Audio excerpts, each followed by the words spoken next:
Roadium Radio knows how to podcast. Roadium Radio knows how to podcast. In the city of Wilmington, we keep it rockin'. So come on, shake it for me, Kelly. Yeah, Dr. Dre is in full effect, and I gotta tell y'all a little something. Eazy-E is down with us. MC Ring, you know he's down with us. DJ Yella is down with us. Arabian Prince, you know he's down with us. Tony A the Wizard is down with us. JJ Fag is down with us. Timmy T, you know he's down with us. DJ Pooh Boy is down with us. Toddy P and Spade, they're down with us. My boy Ice Cube, you know he's down with us. I like to mention, so pay attention to where I'm from, Compton, but the tapes are from the Roadium. My name is Dre, listen while I play. And by the way, I'm also down with NWA. Yo, Steve at the Roadium is down with us. Slanging funky tapes, it is a must. We're number one. Tony A. Tony A. When you're ready, go. Welcome back, everybody, to Roadium Radio episode 47. 47 sounds like a lot. I think when I say 50, that's when we'll reach like half 100. But until then, 47. I didn't think I would actually go this far, but you know what? I'm glad we did, and we'll keep pushing. But now, I want to make a quick announcement before I introduce my special guest. On the screen, you're going to see a promo code, and that promo code is only good for 2 weeks. And it's TRMD 20, TRMD 20, and that's for the DOCUMIXERY. Now you can buy the DOCUMIXERY for 20% discount only for the next 2 weeks, and that should be up on the screen there.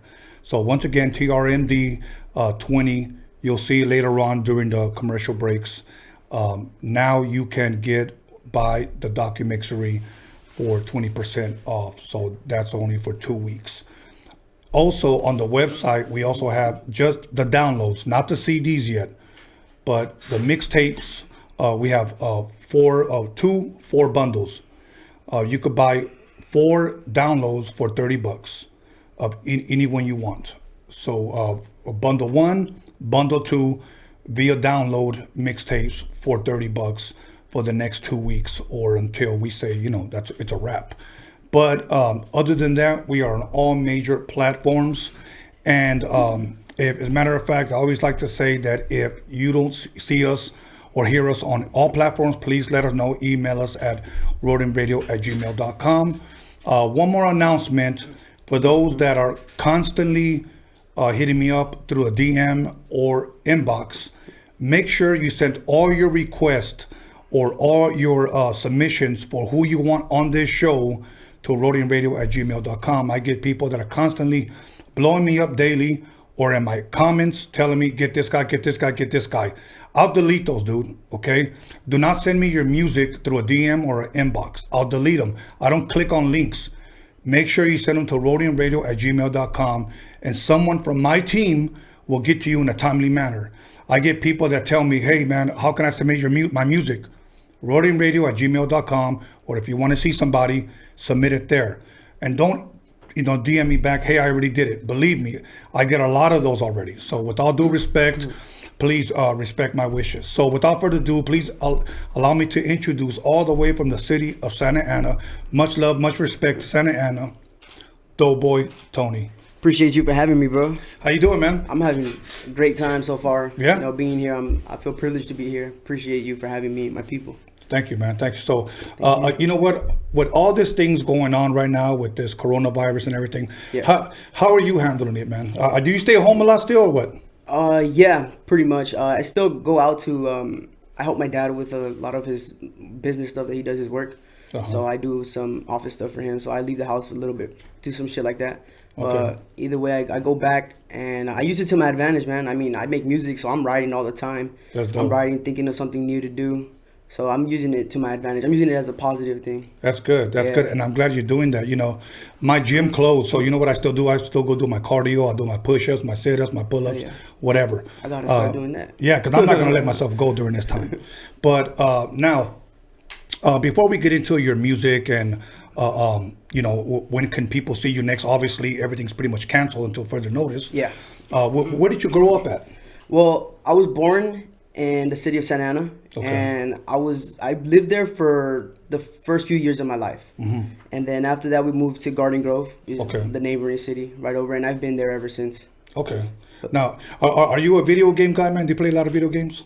You know what? I used to a lot, and then when I started making music, I pretty much stopped like completely for a while. But right now, like I got a lot of time in my hands. Yeah, I've been playing again. Oh yeah, what you an Xbox kid or? I play on Xbox. Xbox. Yeah. Shoot, I'm a PlayStation guy. Yeah. PlayStation's cool too. I don't know. I had PlayStation before Xbox actually, but all my homies are on Xbox. So what games do you play? I'm just curious. I play Modern Warfare, the new Call of Duty game. You're not a Fortnite guy? No. I used to be. I mean, like a couple years ago, But now it's just Call of Duty and any sport game. I'm pretty good at any sport game. FIFA, good. Madden, all that. You play Madden? Yeah, I play Madden. That's dope. Maybe I need to buy me an Xbox because I play Madden. I only play one game. Okay. And that's PlayStation Madden. That's it. So, yeah. I love Madden, bro. Yeah. You know what? Somebody told me that now you could play use an adapter to use the PlayStation 4 controller for Xbox. Yeah, so now if you go, like, say you go to someone's house and you don't want to, or if somebody comes to your house and you don't want the excuse of, I don't play PlayStation, there's a little USB you can get. I guess you adapt it to your console and you can play with your controller through it. Yeah, that's what I want. You know. And now let me ask you this. How old are you? I'm 20.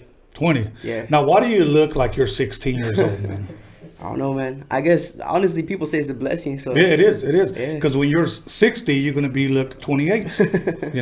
That's a good thing, though. That's a real good thing. Because if I had to guess, I thought you were like 16, 15 years old. That's you got a baby face. Yeah. That's good, what everybody thinks, too. Yeah, and the girls like cute baby face, So yeah, they do, actually. Yeah? You got a girlfriend? No, I don't. No? No, I'm not. Wait. Yeah, I'm not focused on that right now. Okay. I mean, I'm not saying, it's not fun to have girls around, but not a girlfriend. No, I ain't ready for a relationship. That's good. That's good. I like the way you think so far. It's funny because I often tell the story that the first time I ever went to a nightclub, I was 11 years old.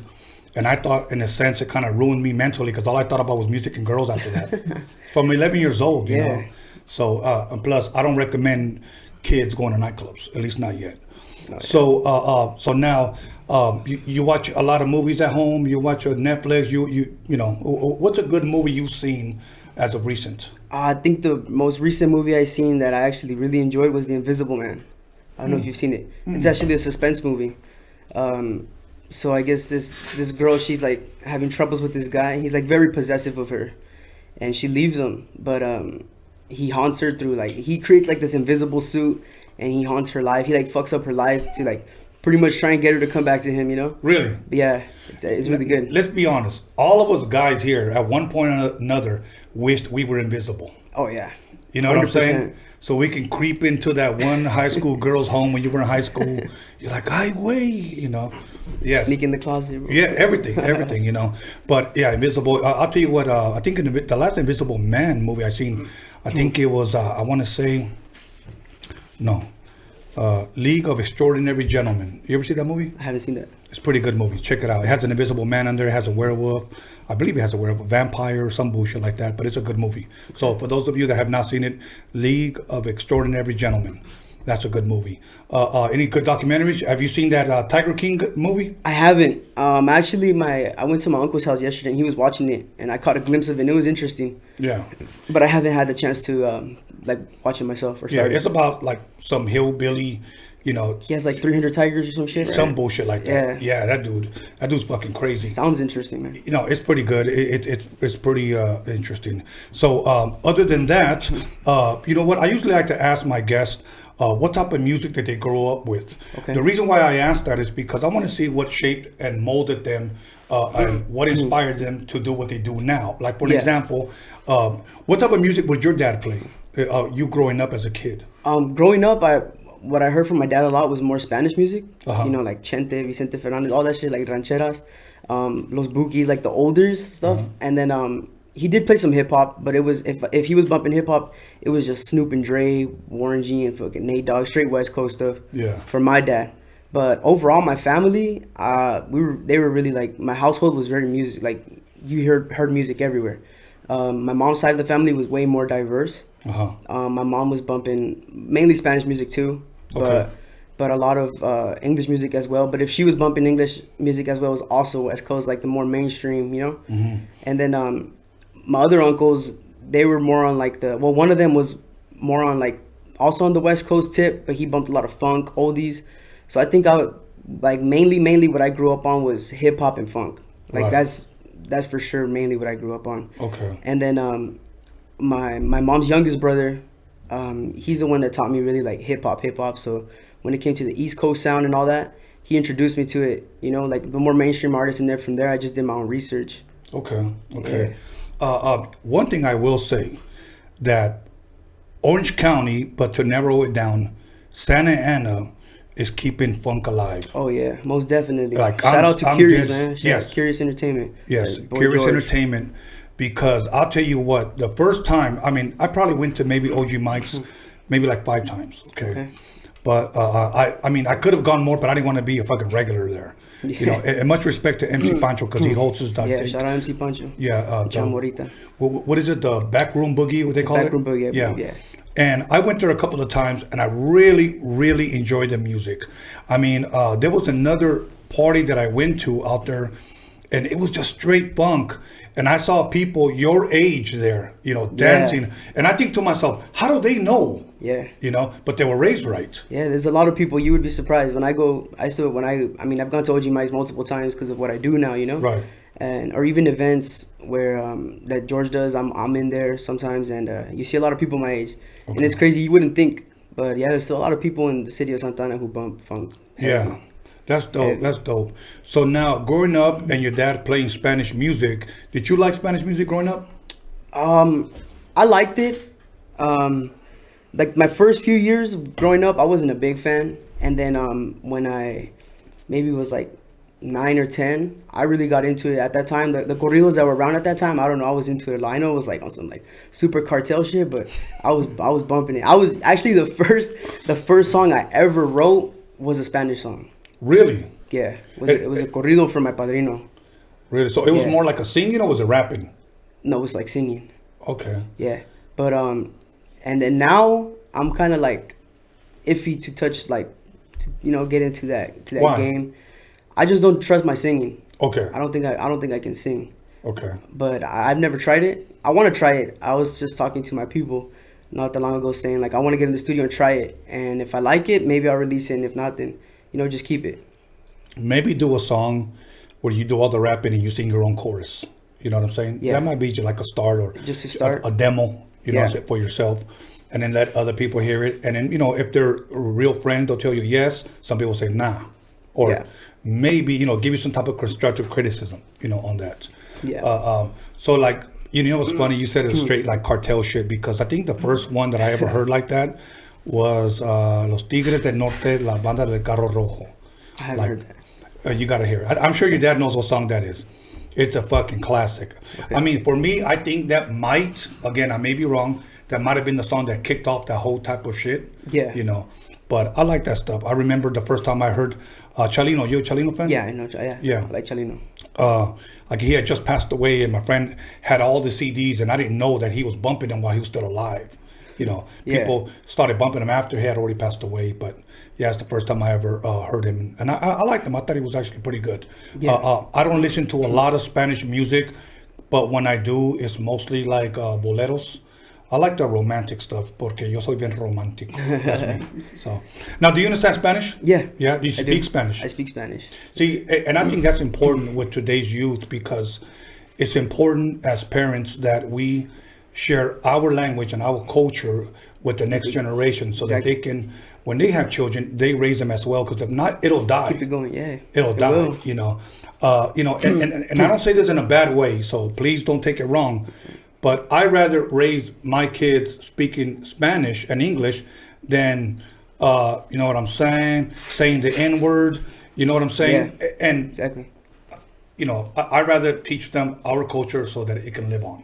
You know, so because if we don't, then who will raise our kids? Yeah. So and I truly appreciate your dad being a part of, if I could say this word, your career. Yeah. You know, because I never really had, even though I had a lot of brothers and sisters, I never really had that one brother or sister that like went with me everywhere. Okay. I was just always me by myself, with a friend. So I never had anybody tell me you can do it. Yeah. You know, and I appreciate that from your dad, that he's in your corner. You know, 100%.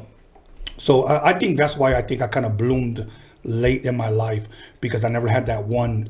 Do it, man. You got it. You know. Yeah. So it wasn't until 1988 when I won my first battle of the DJs. Then I knew I was good.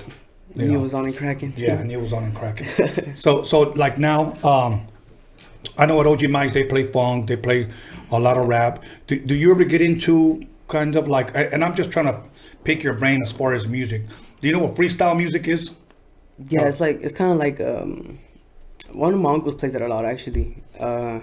It's kind of like house music. I would say. Sort of, in a sense. It's kind of like Expose, Stacy Q. Shoot, help me out here, guys. Stevie B. Okay. Yes, a lot of that kind of music. Like I grew up on that. Okay. You know, so we had to play all kinds of music growing up as a DJ. You being a rapper, me being a DJ, we had to play all kinds of stuff. Yeah. So so now, what schools did you attend in Santa Ana? Well, in Santa Ana, I actually didn't go to school. Okay. Because when I moved to Garden Grove, then I just stuck to school in Garden Grove. Middle school, I was in St. Columbans, and then for high school, I went to El Medina. Okay. In Orange. Okay. Did you play any sports over there? I didn't. No. But I used to play soccer like all my life. Really? Yeah, I used to play soccer. Yeah, you wouldn't expect it. But No, I would have thought you would have been a lineman or a fullback, man. Nah, man. Yeah, I played soccer up until I was like 12. Were you any good? I was good. Yeah. I'm not gonna sit here and say like, oh, I was like super shit. pro, but I could play soccer. And well, you know, my dad used to be really good at soccer. He actually got called up to like the U.S. national team. He got called up for LA Galaxy, but what held him back was he wasn't born here. He was a citizen. Okay. So he could never really attend any of those events, those tryouts, you know. So I feel like when I was basically born with a soccer ball on my feet, That's awesome. because of my dad, but he, you know, I would say right here with him here, he just really pushed me to the point where it was like I wasn't enjoying it anymore. You know, I felt like this was me just trying to live his dream, you know? And so when him and my mom went through some problems, I used that as like an escape route. And I was like, okay, I'm done with soccer. And that's when I really just let myself go, and I was like, I'm done. Okay, good, man. That's good. Much love, much respect to your pops. Yeah. You know, and that's a good thing because you know what? You know, that he's been somewhat of a role model in a sense where let me raise him and let me be there when he trains and plays sports or when because I did that with my son. Yeah. I was there all of his practices. I recorded all of his games, and I still have them. You know, I still remember the names of his teams. And my son is 29, and every once in a while I'll still joke around and say, "You should have won that game against so and so and so and so." You know, so but believe me, if your dad says that, he's just joking. So being sarcastic. So now. Did you ever get into any of that gang shit out there? No, man, thank God. You know, I was exposed to it every day.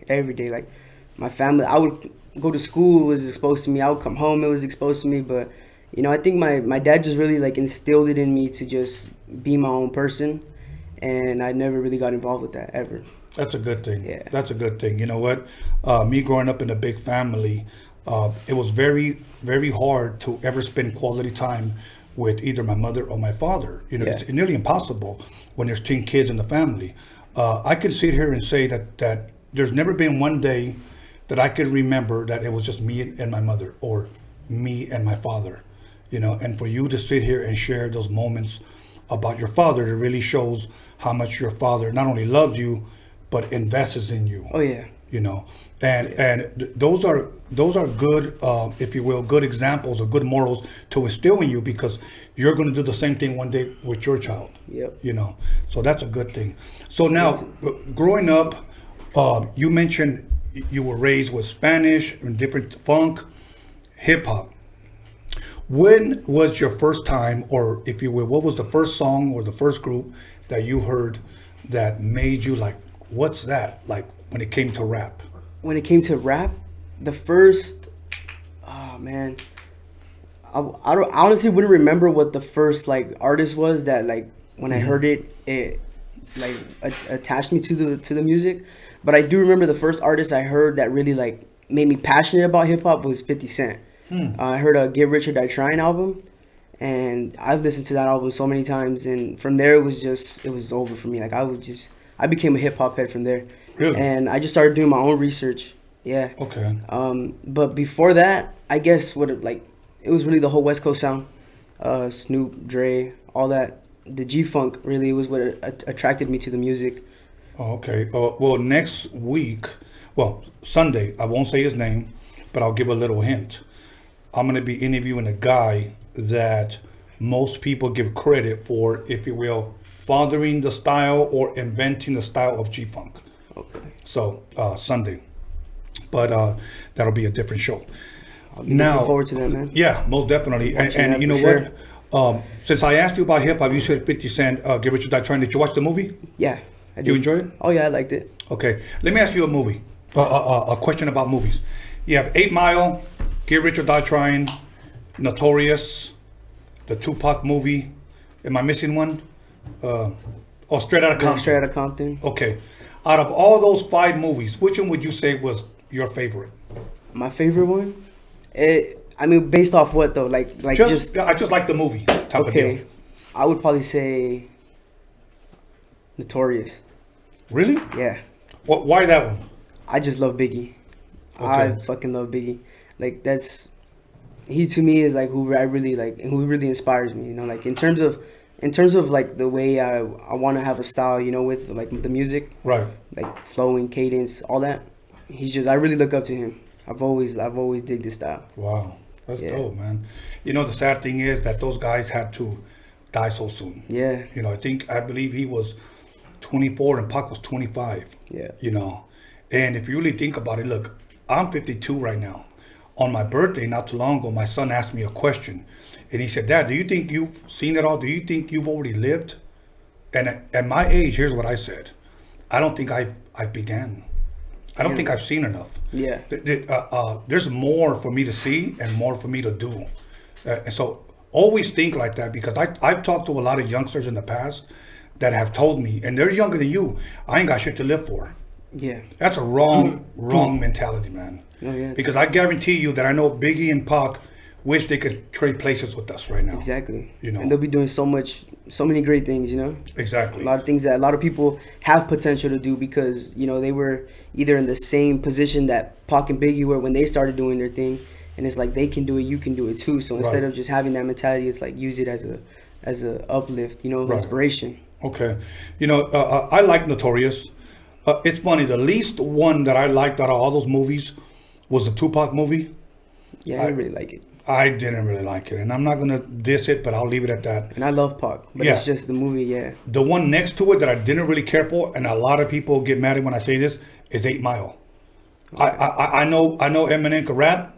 I give him that. I get it. I just didn't like the movie. Okay. I would say my first one is maybe because I had an opportunity to know these guys. Has to be Straight Outta Compton. For sure. You know. Now watching that movie and knowing that it was obviously before your time. What was your thoughts on it when you first saw it? When I first saw it, it was like, I think it was more of an inspiration than anything. Just to see, you know, I didn't come from the same exact places they came from, but similar, you know. Okay. And it was just like, it's huge to see something like that. A group of kids who just had this passion about something, and you know, it didn't even have to be about music, anything. You know, they were just passionate about it, and they didn't stop. They didn't let anything get in their way, and that was just my first reaction to it. Okay. You know what's funny? I'm gonna tell you why I enjoyed it so much, because my brother asked me, you know, what did you think about that movie? And I said, you know, I actually forgot that it was about NWA. I saw it like it was just straight like rap 80s movie, and that's what I liked about it. Yeah. You know, so it was very original. Yes. It was just raw. Like they didn't try too hard. They didn't like. You know, I mean, I don't know the whole story, but it didn't seem like they faked a lot of shit that was going on. So it seemed really good. After that, I would probably say Get Rich or Die Trying. You know, I love that one too. Yeah, that was a dope movie. My boy, big shout out to my boy DJ Toro. He lives in Harlem. He hosts a show for 50 Cents in New York called This Is 50. And he interviewed me out there. So hopefully one day when he comes out here, I'll introduce you to him, and he knows 50 personally. And maybe if he comes out here with 50, maybe we can meet somewhere or whatnot. Man, I would appreciate that. Yeah. Man, a lot. Now let me tell you why I do stuff like that. Because I had someone that introduced me and opened the door for me to walk in and then meet so many people that now are considered West Coast legends. Okay. Like for an example, earlier when I said about the documentary, it's about a Japanese vendor from the city of Whittier, Japanese man who introduced me to Cube, to introduce me to Eazy-E, to Dr. Dre. Yeah. And he opened doors for me. You know, he said, you know, there's Dre, and come on, let's go to the studio. I'll take you to his house, or I'll just have Eazy-E come to your house or whatever. And it was all through him. So I, in a sense, whenever I host a podcast, I always feel that I always have to pay homage to him, because I wouldn't be sitting here if it wasn't for him. Of course, I've been blessed with talent, but sometimes open doors help. Yeah, of course. You know, it's always good to have talent, but once you know people, you got the connections. Yes. It's just, you skyrocket from there. Right. So if I can help somebody do that, you know, then to me that would be my pay. Yeah. You know, again, I shared this with my friend the other day. I said, I don't know how much longer I'm going to be here, but if I can help someone, you know, I want to do it. That's how I want to be remembered. Yeah. So of course. So, but other than that, what was the other movie I was going to mention?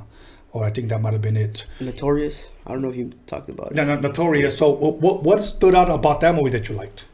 I think it was just more me picking it. It's just more based off like being biased, you know. But I like how they really like. They didn't fake Biggie's image at all. Like you know, like the super asshole shit Biggie did to girls and shit. Like it was all in the movie. Like I just liked how original it was. The same way with Straight Outta Compton. Okay. I like how it was just raw, very raw. They didn't have to fake nothing. It was just all real. It was all there. Dope. You know, have you ever been in New York? I haven't. Okay. I would love to though. You need to go. Honestly, maybe you and your pops, especially right now, shit, you can buy tickets real damn cheap. and if you guys don't go because it's Corona shit, you guys could postpone it, you know. But get some tickets, go to Manhattan, downtown, right there where they dropped the ball, Times Square. I've been there several times. I've been to Brooklyn, the Bronx, Jersey, you know, but Jersey's a little bit ways. I've been to Philly. I've been all throughout the East Coast, but New York, you at least got to go because I grew up loving East Coast music.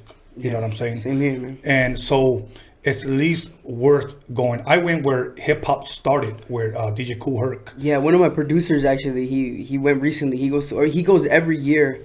I guess the place where like hip hop was born. Yeah. It's like this apartment building. Yeah. I believe. Right there. Yeah, he goes every year, and I want to go. I want to try it out. Yeah, most definitely. Tell your dad to buy you a ticket.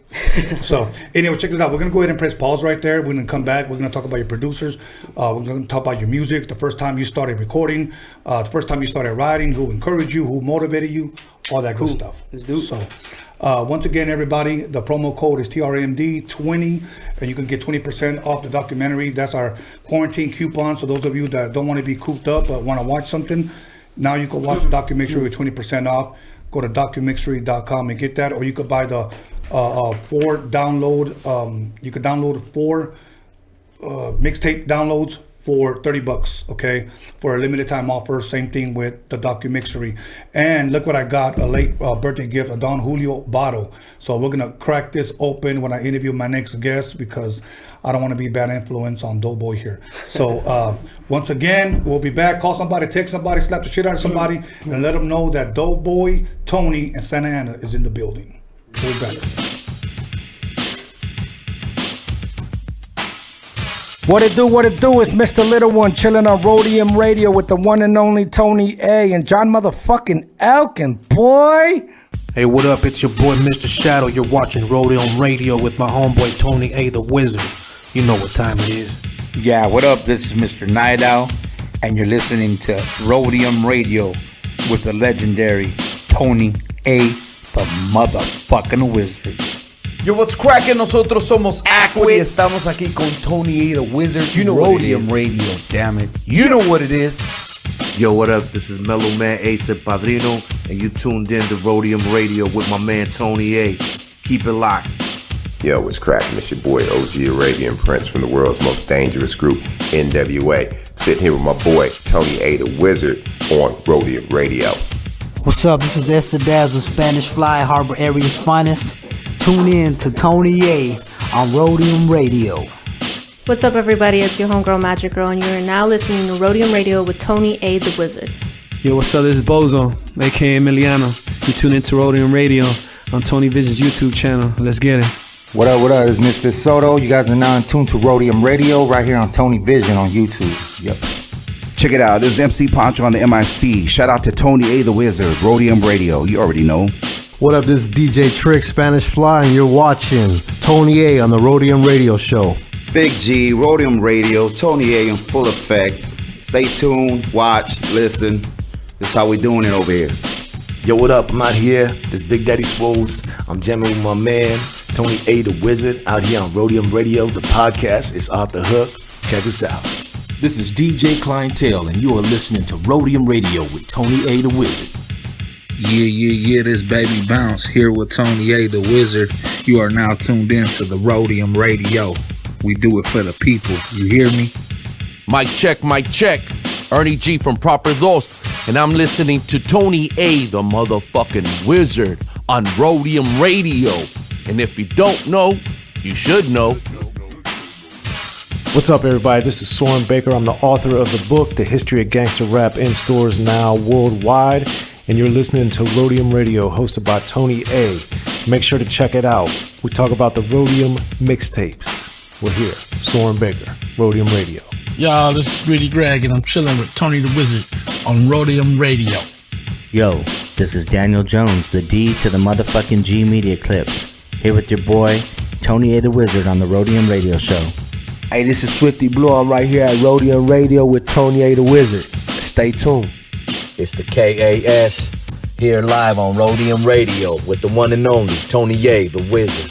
What up, y'all? This is Kiki Smooth, the first Mexican rapper out of Compton, rich and ruthless, and you're listening to the Roadium Radio with Tony A, the Grand Wizard, El Mago himself. Hey, Compton's in the house.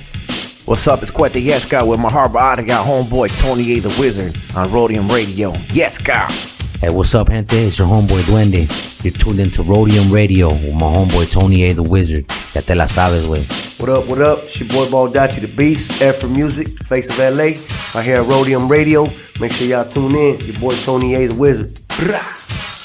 What's up? This is DJ Dominator, and you're listening to Tony A on Roadium Radio. This is Kelvin Anderson, owner of the world famous VIP Records, and you listen to my man Tony A the Wizard on Roadium Radio. Yeah, what up? It's Lil Blackie, the Brown Super Baller, and you checking out Roadium Radio with the homeboy Tony A, the Wizard. Yo, what's cracking? It's your boy OG Big Wicked, Real Ones Apparel, Orange County. I here with my boy Tony A, the Wizard, Roadium Radio. Y'all make sure to peep it. Peace. Que tranza raza, aquí su servidor, Sinful and Pecador, and you listening to Roadium Radio with my boy Tony A, the Wizard. Check. What's up? It's your boy Capital I Man from the Mexican Crew. And you're tuning into Roadium Radio with my boy Tony A, the Wizard. Motherfucker's a legend. Bow! What's up, y'all? This is Chris the Glove, and you're watching the Roadium Radio Show on Tony Vision on YouTube. What's up? This is Mr. D on Roadium Radio, kicking back with the homeboy Tony A. Yo, this is Fancy the Boss. Tune in on YouTube at Roadium Radio with Tony A the Wizard. What's up? This is Leo Farsayer, aka the Dragon, the Serpent, the Spear. I'm on Roadium Radio with my boy Tony the Wizard. Hey man, Nick V and Eric V, the Baker Boys in the house, hanging out with Roadium Radio and the one and only Tony the Wizard. Tony the Wizard, aka Kylo Ren, right here on YouTube, Sundays and Wednesdays. Tony Vision, subscribe now. Tony Vision, yeah. Boys, big baby. What's good with it? This is Old Creep, aka Jay Stompanato. I'm putting it down for Orange County on the Roadium Radio Show by West Coast legend DJ Tony A. We up and out this bitch. What's up with it, dog? It's West Coast Gilly on Roadium Radio with the legend Tony A. the Wizard on Tony Vision. You know what it is, West Coast to the fullest. Believe that. What's up, everybody? This is Stefan Orior listening to Roadium Radio with Tony A. the Wizard. Yo, what up? This Big MOC, Mr. Mokes MC on the Roadium Radio Show with Tony A. the Grand Wizard, baby. Let's go. Yo, what's up? This is John motherfucking Elkins, and you're tuned in to Roadium Radio with my homeboy, DJ Tony A. the Wizard. What up, West Coast and all hip-hop fans? This is your girl, Violet Brown, and I'm here with Tony A. the Wizard. And if you're rolling with us right now, that means that you love West Coast hip-hop. And if you want to know the real deal from the real players, the real people behind the scenes, you better pick up Tony's new film, Roadium Mixtape DOCUMIXERY. You get it by going to DOCUMIXERY.com. You better get this, and I want to do a special shout out and a rest in peace to my man Steve YANO. I'm out.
The Roadium with the funky drum, and you know my man Steve can get some.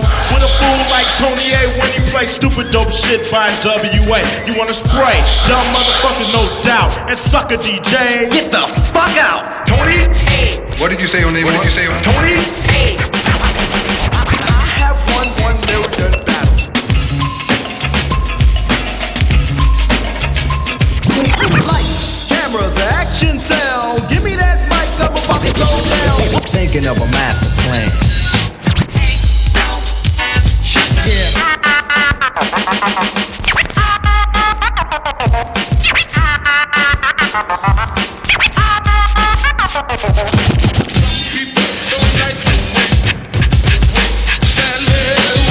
This story's funny.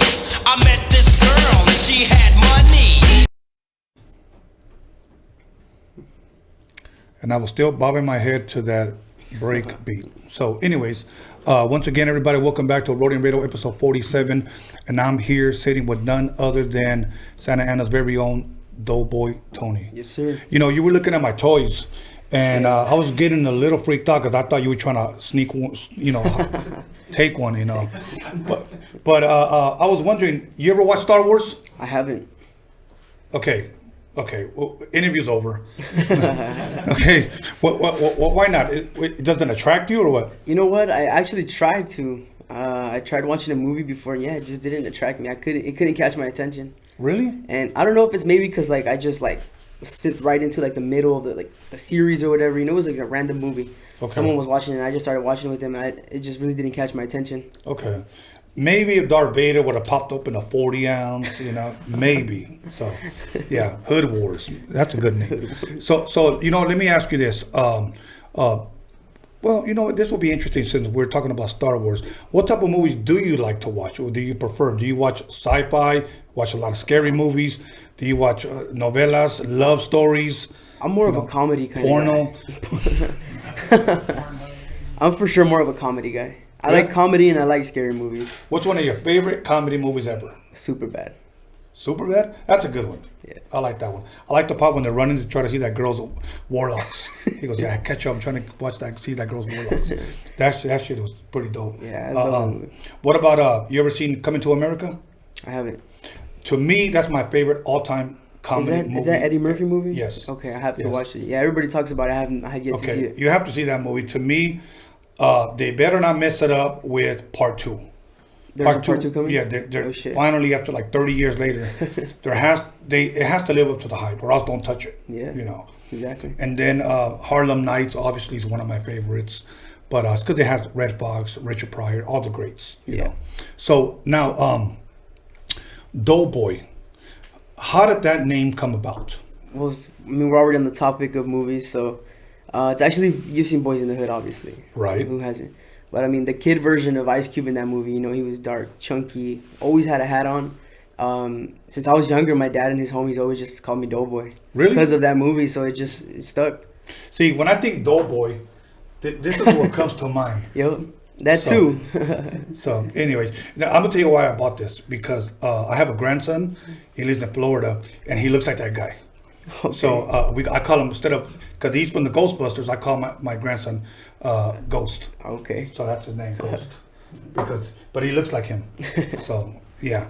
But now, other than that, now tell me, around how long would you say you've been rapping now?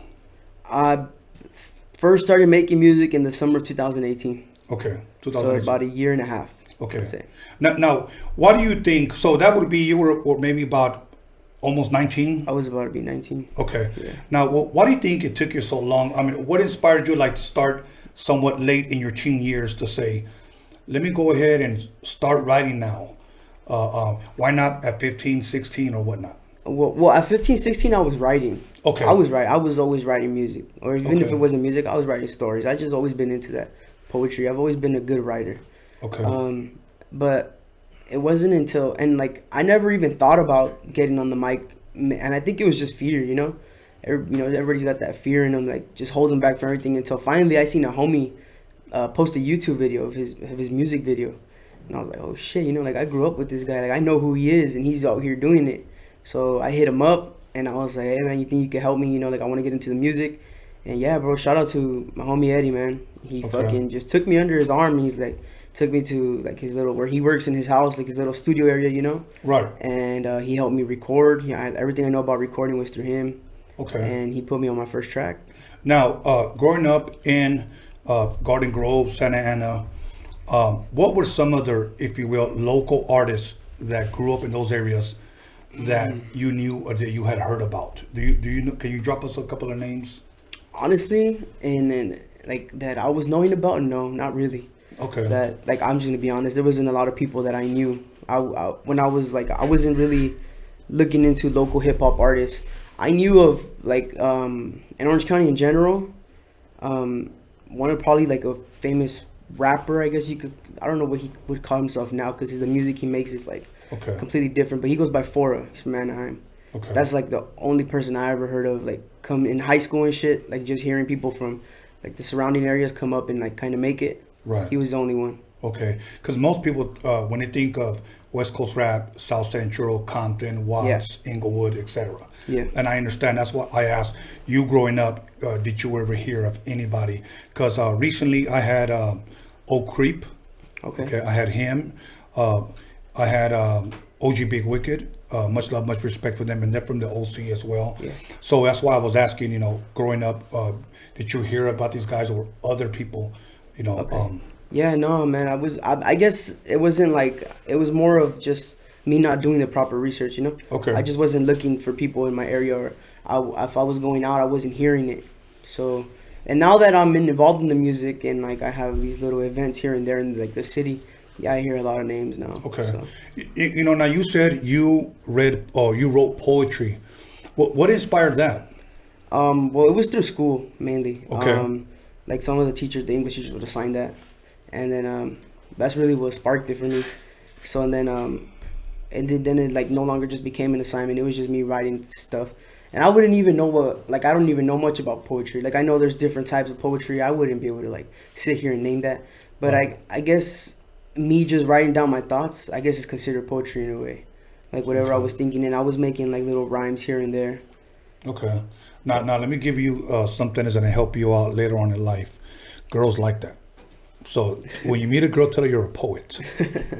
Because today when you tell a girl that you're a rapper, they usually roll their eyes. They're like, eh. Yeah, exactly. I'm a poet, you know. Yeah. So Doughboy the poet. Doughboy the poet. So now, how did you start, if you will? Now we're going to get to the good stuff. Okay, I'm going to go ahead and start taking to the mic. So you said a friend took you under his wing, took you to his home studio. Is that how it all started for you? Yep. Okay, so did he play a beat specifically for you, or did he play an instrumental? How did that work out? Actually, I went in there and I witnessed his process. Okay. I didn't even go in there like running like ready or anything. You know, I went in there, I witnessed his process. I saw what he was doing, and then I went home that day and I just thought about it. You know, and like I think every day for the rest of that week I was at his house. We were just listening to music, and I was just watching him do his thing. And finally I went home and I was just sitting in my room and I was listening to Mobb Deep, and Shook Ones came on, and I was just really feeling the instrumental. So I threw the instrumental and I started writing, and I went to the homies pad the next day and I just fucking spit whatever my little freestyle that I wrote. Right. I just spit on the mic, put that track out. Wow. Yeah. Now when you say put that out, what do you mean by put that out? You handed it out, or? Oh no, I threw it online on SoundCloud. Okay. Yeah, that's how I first started putting my music out. Okay, so that was your first song. Yeah. Okay, before you put it out, obviously your homeboy heard it because he tracked you. Mm-hmm. Did you let anybody else hear it? Yeah. Okay, what was the response? Everybody liked it. Yeah. Everybody liked it, and then like a lot of my homies told me like, you know, like they liked it, but obviously it could be better. You know, They weren't like they weren't just hyping me up. That's the thing I like about my little crowd that I have with me. They're not all yes men. They're not just gonna sit there and tell me yes, this is dope, just to satisfy me. You know, they'll be honest with me. That's a good thing, because I've been in studios where like named top rappers and producers will be in it. Yeah. They'll play something, and everybody there that's getting high is bobbing their head and this is the shit, this is the shit, this is the shit. I'm the only one there that's not bobbing his head, and they'll stop it and he'll ask me. I won't name him, but he's a multi-platinum producer. Okay. What do you think about this track, Tone? And I'm like, I don't think it's what people want to hear from you. Yeah. And everybody there would say, well, what do you know? What do you know? Keep in mind that I think like a DJ. I know what's going to keep people dancing. I know what's going to keep people, you know, having their head, you know, bobbing and grooving to the shit. Yeah. That's not you. Okay. Well, he said, okay, cool. He scrapped the song. Of course, did a better beat, rap to it. I like to be honest with people. And I'm glad that you have people there that are just not a bunch of yes men. Yeah. And they'll give it to you from the gut, and they'll give you constructive criticism. And I think that's what we all need is honest friends. Yeah. You know, if they're not feeling it, you know, it's easy to say, hey, you know what? I heard you write better. Yeah. You know, or I think you could tighten up your lyrics. Yeah. You know. And I'd rather hear it from them than like put it out to the people and then hear the negative response for them, because it's like really I could have. If I would have just listened to my friends or whatever, I could have just fixed it myself and then put something out that I know people, maybe not everyone's gonna like it, obviously, but a bigger majority of people would enjoy it. Okay, now you said Mobb Deep. I noticed because you're more of a West Coast. Well, you talked about you listen to a lot of West Coast music, but yeah, you picked up sort of an East Coast beat. You know? Oh yeah. Well, I was on the East Coast tip because, you know, one of my uncles introduced me to that Mobb Deep. He obviously introduced me to Biggie, Nas, Jay-Z, all these people. And then from there, I just started doing my own thing, you know, I find Big L and all these other artists. Yeah. So I was just really into the East Coast, like music, heavy. And it was harder growing up too because, sorry, I didn't mean to cut you off, but it was harder growing up because a lot of my homies, they were like, their family wasn't really on that. They were listening to West Coast shit, you know, all the Death Row movement, NWA, all that. and whatever was popping at the time. But so it was harder for me growing up listening to East Coast music because not everybody could relate with me. It was like more of me listening to it on my own time. But my uncle he's a huge graffiti head. He's kind of still is, you know. He's a huge graffiti head, so he was always bumping that boom bap and all that shit. And I was very attached to him. I have no siblings, but me and my uncle are not that far from each other in age. So it was like a big brother to me. I was always with him in his room, whatever the fuck he was doing. I was just there sitting, like listening to him, watching him. So he really put that like East Coast influence on me heavy, and then I just ran with it, and then, you know. That's dope. That's dope. Now, I'm a big East Coast head too. You know, that's why I knew I had to go. That's why I encouraged you to go out there, because it's changing now. So try to go as soon as you can. Cool. But now, after that, you dropped it. Did you start working immediately? Like, did you continuously start working with your boy, or would you start working with different producers? I kept working with him because at the moment I hadn't been introduced to anybody else. Okay. And it's funny because he was mixing my shit, but he didn't really know nothing, you know. He knew little things here and there that he learned, picked up off of YouTube or whatever. Right. And shout out to him. Now he's actually at Dominguez Hills. He's going to music school for engineering. So he wants to learn all that shit. He loves all that, the behind the scenes stuff. And I kept working with him, and I was dropping like a song a week because really, I was just. So you fell in love with it, huh? Yeah, I was just anything I listened to like a beat, I would write to it right away. Go over there, we record it, and then finally he was like, you know what, bro, like we should just start saving our money, and like anything we record, we'll go to an actual engineer. And yeah, sure enough, we would go to his spot because he had a cool mic and everything. Like it sounded good. So we would go to his spot and we would record everything. But then we would take our track outs and we would go to a spot in downtown Santana. He goes by Young K. He's an engineer. I don't know if he produces actually, but he's an engineer. There's actually a spot in downtown Santana, like it's a building and there's a bunch of studios down there. It's pretty cool. There's a lot of musicians, a lot of people who make music in Orange County go there. Oh. And yeah, we started taking our music there. You know, started paying actually to make it sound right. Yeah. Make it sound better at least. So at that time when you were recording at his house, what were you guys recording on, to a laptop or something, or? Yeah, he had a Fruity Loops program. He had the Focusrite and everything, so we were doing it correctly. Okay. Yeah. Now here's an important question: who taught you about bars, as far as 16 bars, 8-bar chorus, 16 bars, you know, for a verse? Yeah. Or because most people that I met when they first started rapping, they just rap all the way through the song. Did you do that? Well, he actually put me on game with that. Okay. He told me, he's like, because I was new to it too. Like the first song I wrote, like I was saying about the Shook Ones beat, that's what it was. It was just like a long ass freestyle, just me, whatever was in my head. I was just barring out on it, and then finally we started like getting more into it. And he was telling me, he's like, you gotta structure your music. Yeah. And I didn't know what he was talking about. He's like, yeah, you can have like 16 bars, 12 bars. I still didn't really know what he was talking about, but he explained it more in depth to me. And yeah, that's when I started just structuring my music, and now I was actually making like songs. It wasn't just these like songs were just me barring out the whole way through. Yeah. As a producer, you have to learn bars as well. Yeah. You know, I remember Sir Jinx, much love, much respect, Sir Jinx. He taught me how to count bars. He was like, let's just say you're gonna do a 4-bar loop, 4-bar loop. Make sure you count 1, 2, 3, 4, 2, 2, 3, 4, 3, 2, 3, 4, 4, 2, 3, 4. That's 4 bars. Yeah. And I said, okay, what the fuck was that? You know, so it was like boom, bacat, boom, boom, bacat. That's 1 bar. Yeah. You got to repeat that 3 more times to make it 4. And I was like, okay. You know, I started realizing that making music is also math. Yeah. You know, it's also math. So yeah, obviously, it's more like when it's like that, it's more for the producer. It becomes math. For a writer, it's not so much math, you know. It's just it's more listening to the beat, you know, knowing when to catch it, and then counting the bars from there. Right. Seeing how you're gonna structure your music. Now, when you write songs, or do you freestyle, or do you do both? I do a little bit of both. Okay. I'm not much of a freestyler. Okay. I'm more of a writer. But yeah, there's times where like if I'm in the studio and they're playing they're looping the beat, then I start freestyling. Then not everything I say makes sense, but the little things I do and I like it, I take them out and I write them down, and then I'll go home and I'll run with that. And the verses come easy to me. I can write for days, especially if I got like a concept that I'm passionate about, a topic that I'm really feeling. Then it comes easy. But yeah, that's how I make my music. And I'm more of a person who likes to have the beat first too, because if I got the beat first, then I could really feel it. Right. Then I can write to it. But there was one instance where that was different, and it was actually on my song "I Can Never." Shout out to homie Lari. We did that track. I went in. I don't know if you've heard of Darren Vegas. He was he worked with Death Row too. Okay.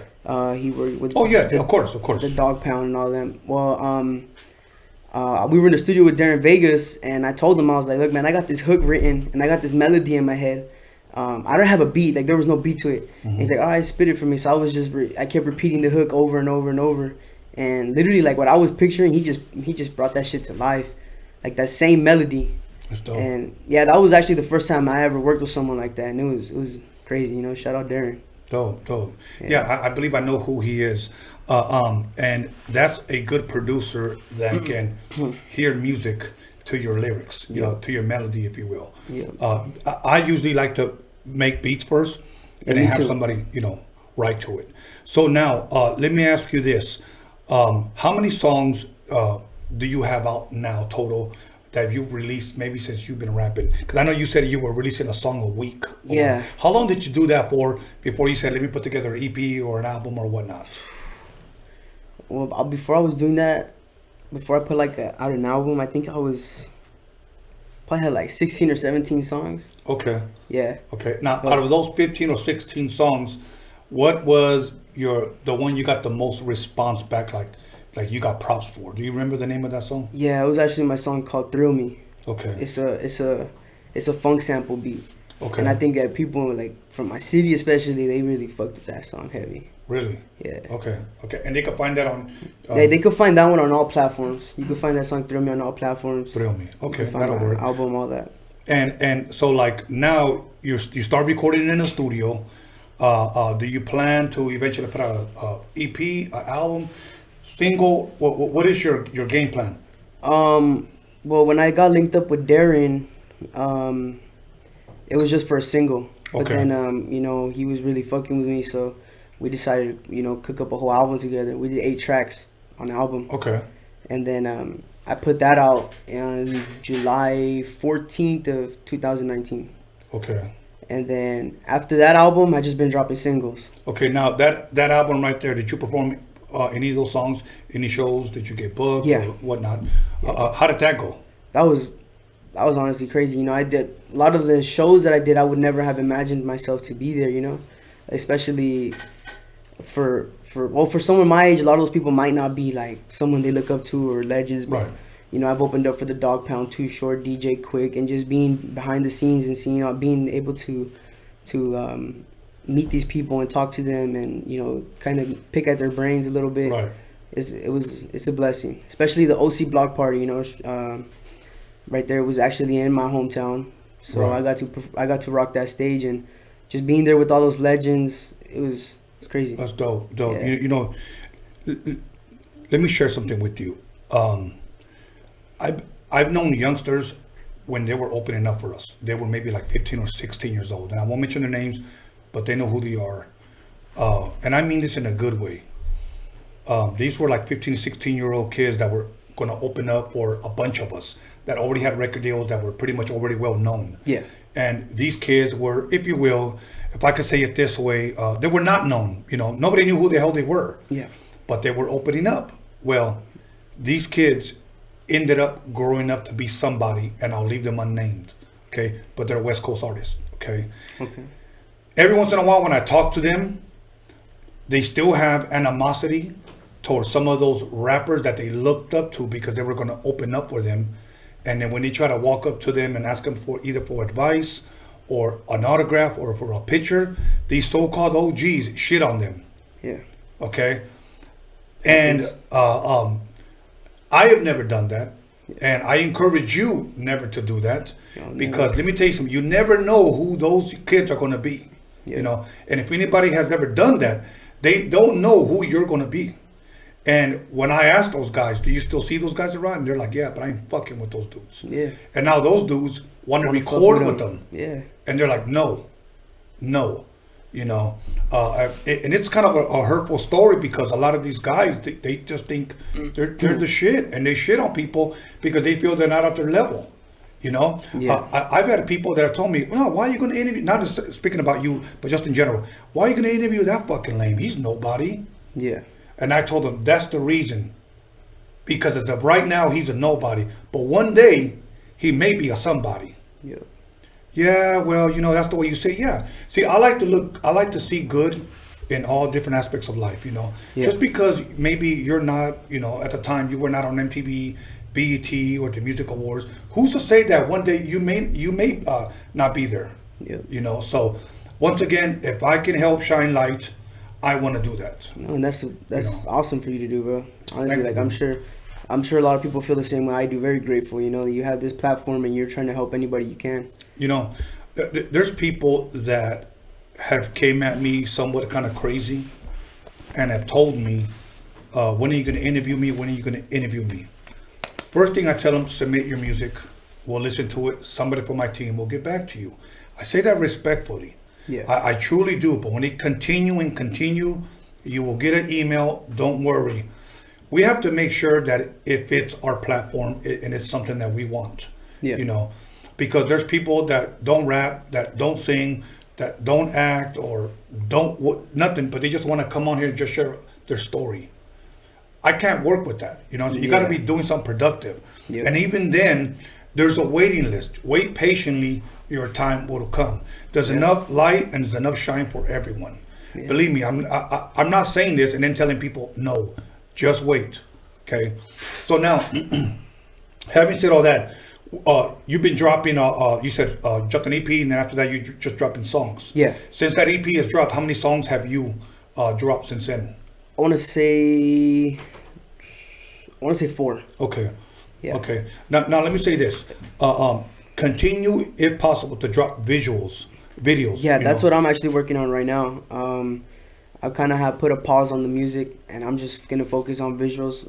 Right now, a lot of things got hard because like everything fucking going on with the fucking virus. But yeah, that's what I'm trying to do. Just push visuals out, especially off the album, because I feel like there's a lot of songs on that album that just got swept under the rug. They paid attention to maybe 2 or 3. So if I put visuals out for them, then it'll just attract more attention to it. And that's what I'm trying to do right now. Okay. Now, let me ask you this. When you were first given the mic for the first time and you're about to go up on stage, here you go. Were you nervous? Nope. Not even the first time. No? No. Wow. Why do you think that was?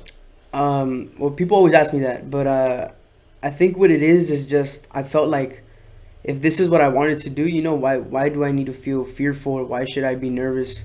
Like, if this is something I really want to, you know, continue to do, it should make me happy, if anything. It's kind of like when I played sports. You know, like, when you got to the championship game, I didn't feel nervous. It was like, okay, this is where we want to be. Like, let's do this, you know? So, that's just how I felt with the performance.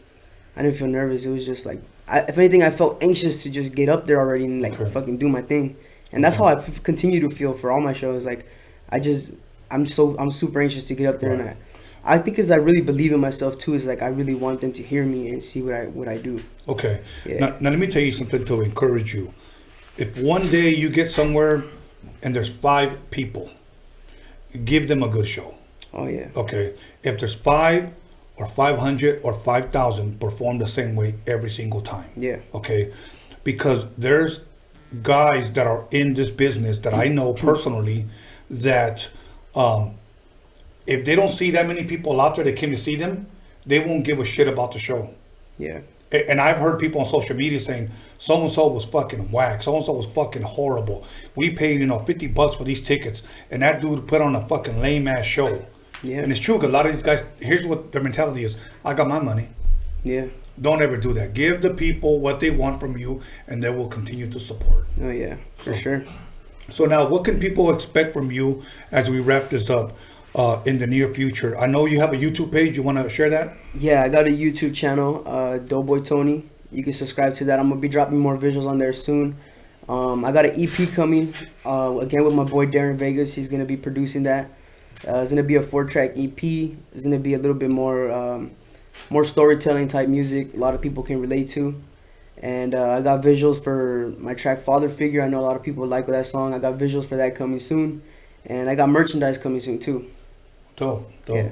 Now, Father Figure, what's that song about? Father Figure, I made it because a lot of people that I have like within my family, there's people who didn't have that, like that father figure, and you know, I hear stories about it and I can't relate to it because obviously, you know, my dad's been there for me all the time, like 100% since the get-go. So what I made with that song was I kind of made it like the first verse is kind of like somebody trying to criticize somebody who didn't have a father figure, like saying like, hey man, you didn't have a father, but you can't use that excuse to fucking do what you're doing, you know. And the second verse is that person telling him like, hey man, you know what the fuck I've been going through, like how are you gonna tell me I can't use an excuse when you don't know what it was like? And then the third verse is more like an appreciation of it, like understanding, like, okay, yeah, I understand this and I can see why I'm like this and you're not. Okay. So I think a lot of people related to that song, whether it was the same way I relate to it, which is in the sense of I can give a lot of props to my dad for, you know, me being the way I am, and a lot of people related to it in the way of they can see how it really affected them not having a father figure. Okay, that's good. That's good. Now, let me ask you a question before you give your shout outs. Well, two questions. Where can people, other than your YouTube, are you on all major platforms? Yeah, everywhere. Spotify, Apple Music, all that. Okay, and they look you up under Doughboy Tony? Yeah, you can look for me under Doughboy Tony. Okay. Now, my second question, I think I already fucking forgot it. But, and it's funny, I have a photographic memory and I freaking forgot. Okay, here it is. What rappers today do you listen to? Like people that are about your era. Not old school, but your era. Yeah. Who do you listen to? I listen to a lot of Kendrick Lamar for sure. I listen to J. Cole and like a lot of the Dreamville movement. Joey Badass. I like Roddy Ricch's music. Nipsey Hussle, rest in peace. And that's really about it. Okay. That's about it that I got in my rotation. Okay, I'm going to put you on the spot real quick. Do you like Chicano rap? Yeah. Yeah? Okay. Well, I mean, because I guess the people that are labeled under it, there's a lot of artists that I do like, you know.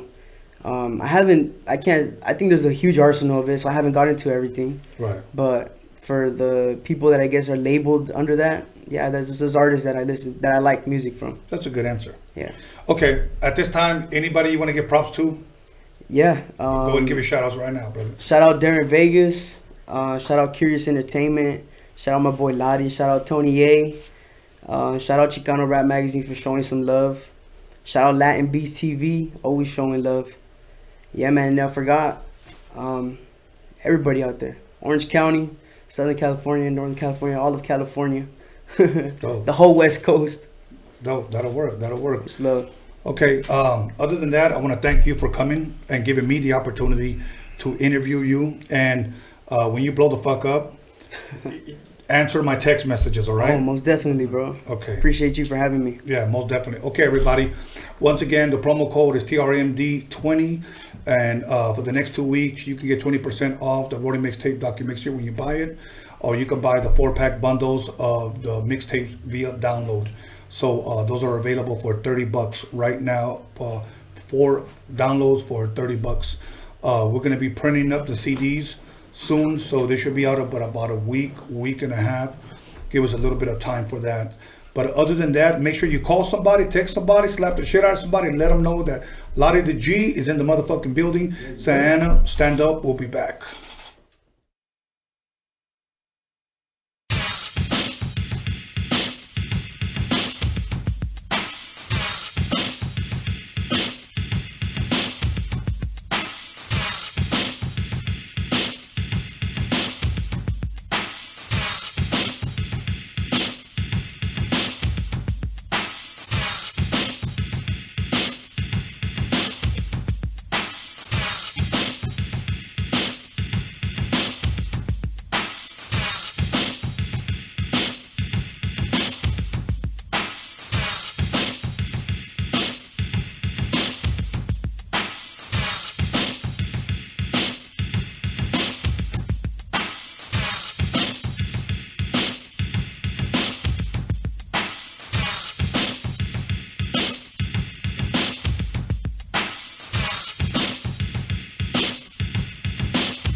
Lonzo, you ready? Yeah, I'm ready. You ready? Yeah, I'm ready. You sure? Motherfucker, I'm ready, goddamn!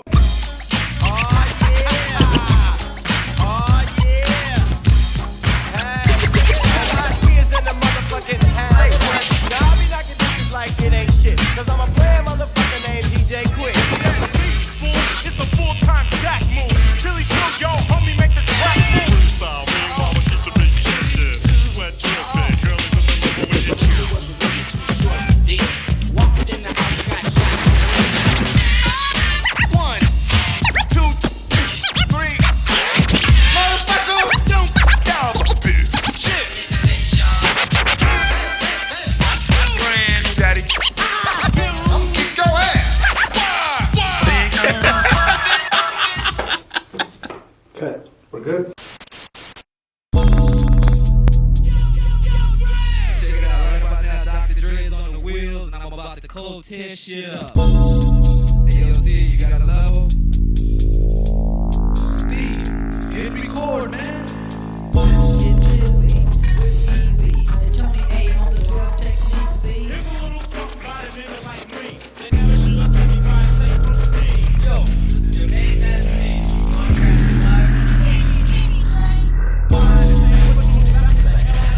You don't like Tony A. I'm rocking shit at the Roadium.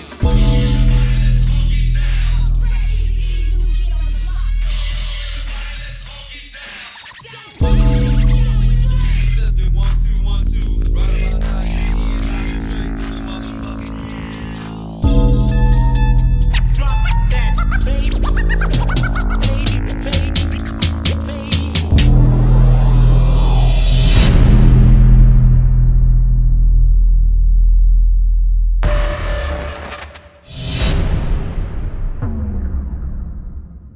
Hey, Tony! Drop that what bass. I bet.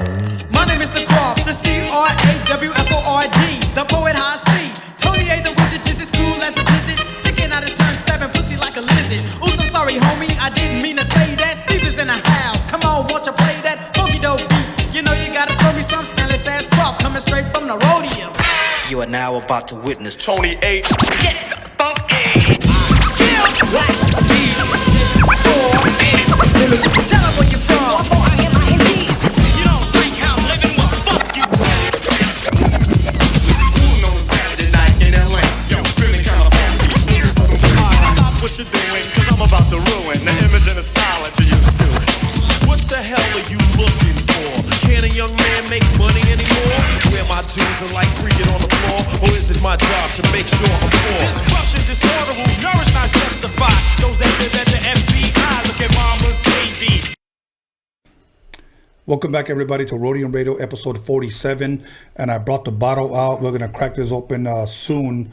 So, to be continued on this one right here. I'm not going to drink all of it. Maybe just a couple of shots. Okay. Everybody, once again, Santa Ana, stand up. Stand up. We got Lari the G in the motherfucking building at Roadium Radio. How you doing, my brother? Hey, pleasure to be here, brother. Thank you for having me, man. Well, you know what? I'm thankful that you are here and we get to chop it up. We get to drink it a little bit. Yeah. So, I'm over the age of 21, so we okay. That'll work. That'll work. You know what?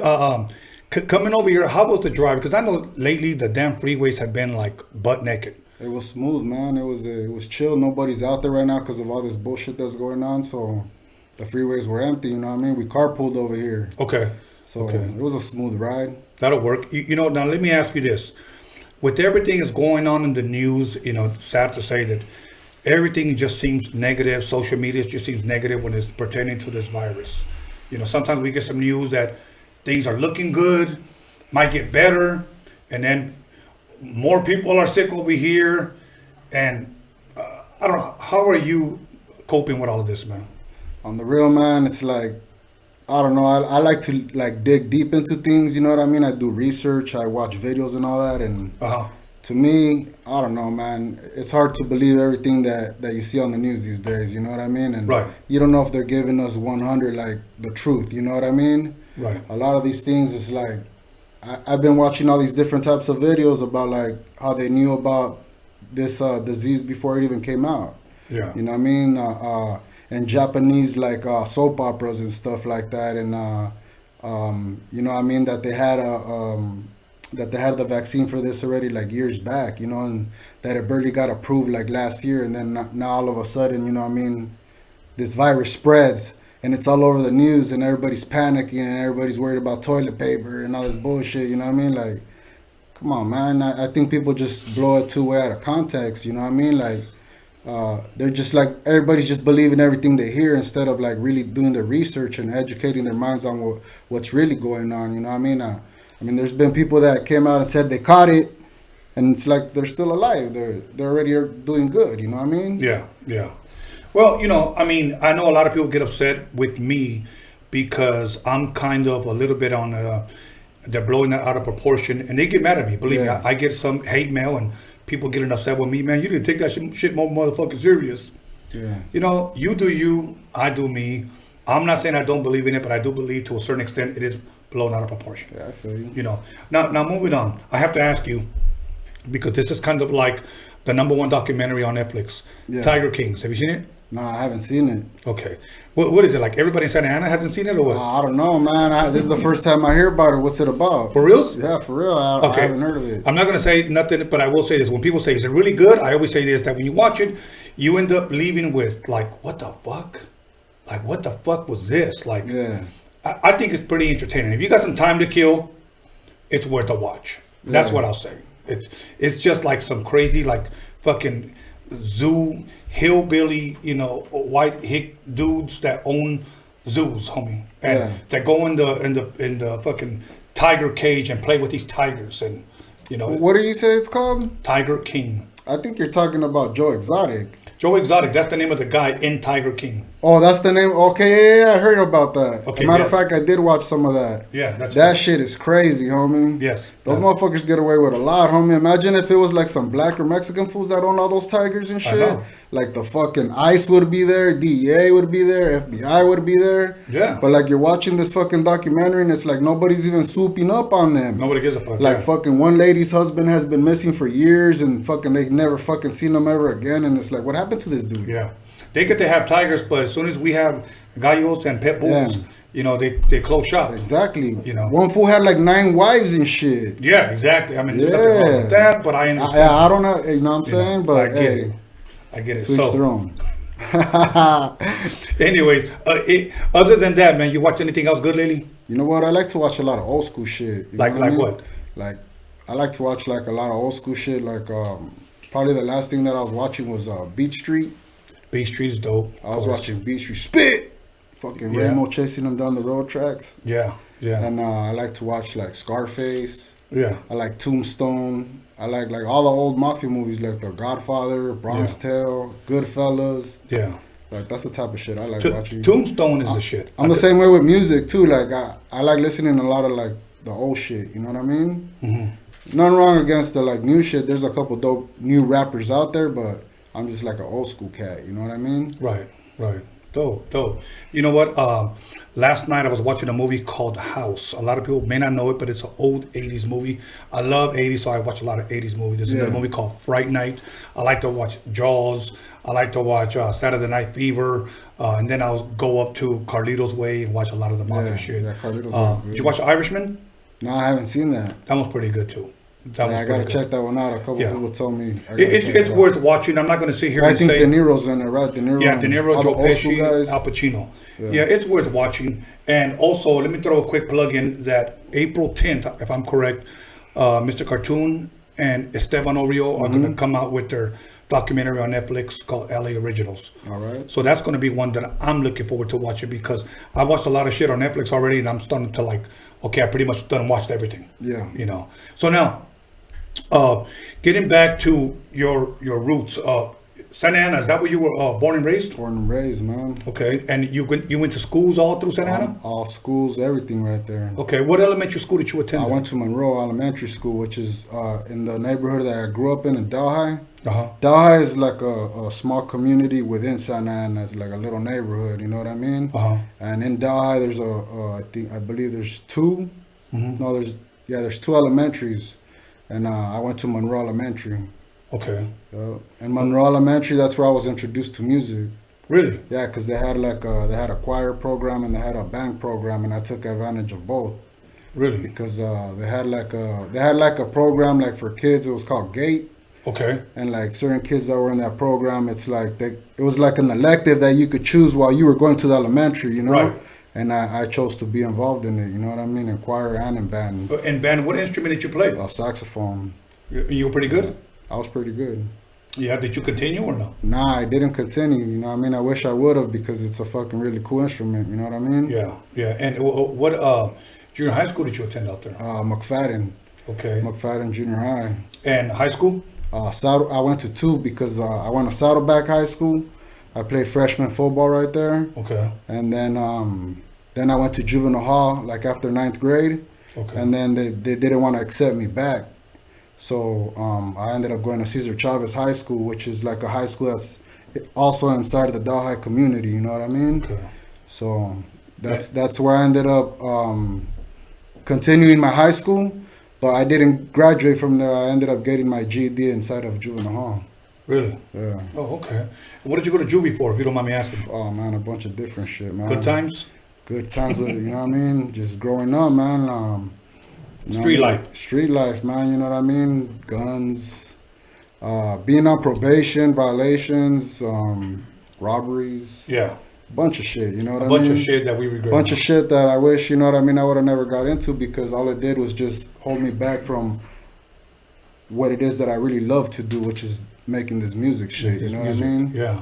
Now growing up, and I had asked Doughboy, what type of music was played in your home?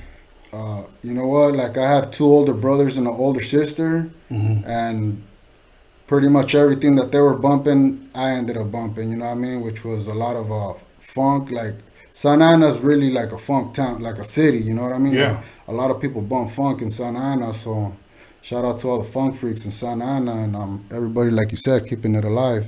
Hip hop, of course. My brother played like everything from like you know what I mean? Planet Rock. Well, it's funny because like before I was even introduced to rap, like we used to break dance. Yeah. You know what I mean? I was born in 79. Okay. So you know what I mean? By the time like 84 hit, I was already breakdancing with my older brothers and stuff like that. They used to go to like breakdance competition in Hart Park, which is in Santa Ana, and different parts of Orange County, you know, Garden Grove, Irvine. They would have like breakdancing competitions, and my brothers would show up, you know what I mean, with their cardboard or whatever, and we'd handle business. They'd be my two older brothers, my sister, and me.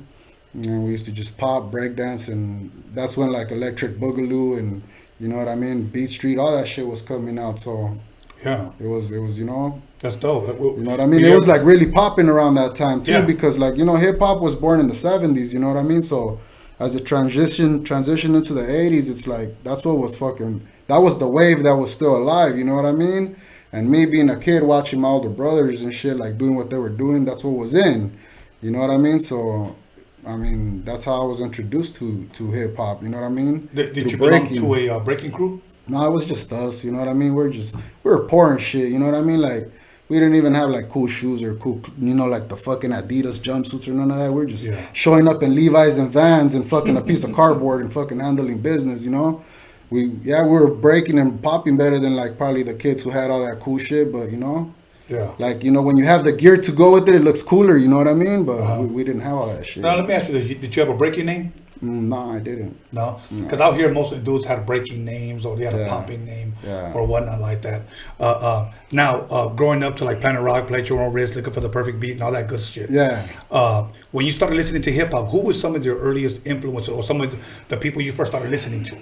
Honestly, like, man, my brother was playing a lot of shit. My brother used to DJ. He had like a little turntable and shit in the pad, you know, used to spin his album. I remember him playing like Houdini, like 5 minutes of funk. Yeah. Like, you know what I mean? The breaks, you know what I mean? Like, these are the breaks. Curtis like, Blow, Curtis Blow, The Message. Yeah. You know what I mean? The Message was hard. Like, that was one of like the first old school songs that I heard that like really went hard, like with the lyrics, you know? Right. You know what I mean? Broken Glass, you know, that shit was like, to me, the little story that little song tells is like, that's like a street story, you know? Yes. And then I heard Rapper's Delight, you know, that shit's like 18 minutes, 20 minutes long. So I used to try to learn like every single word to it.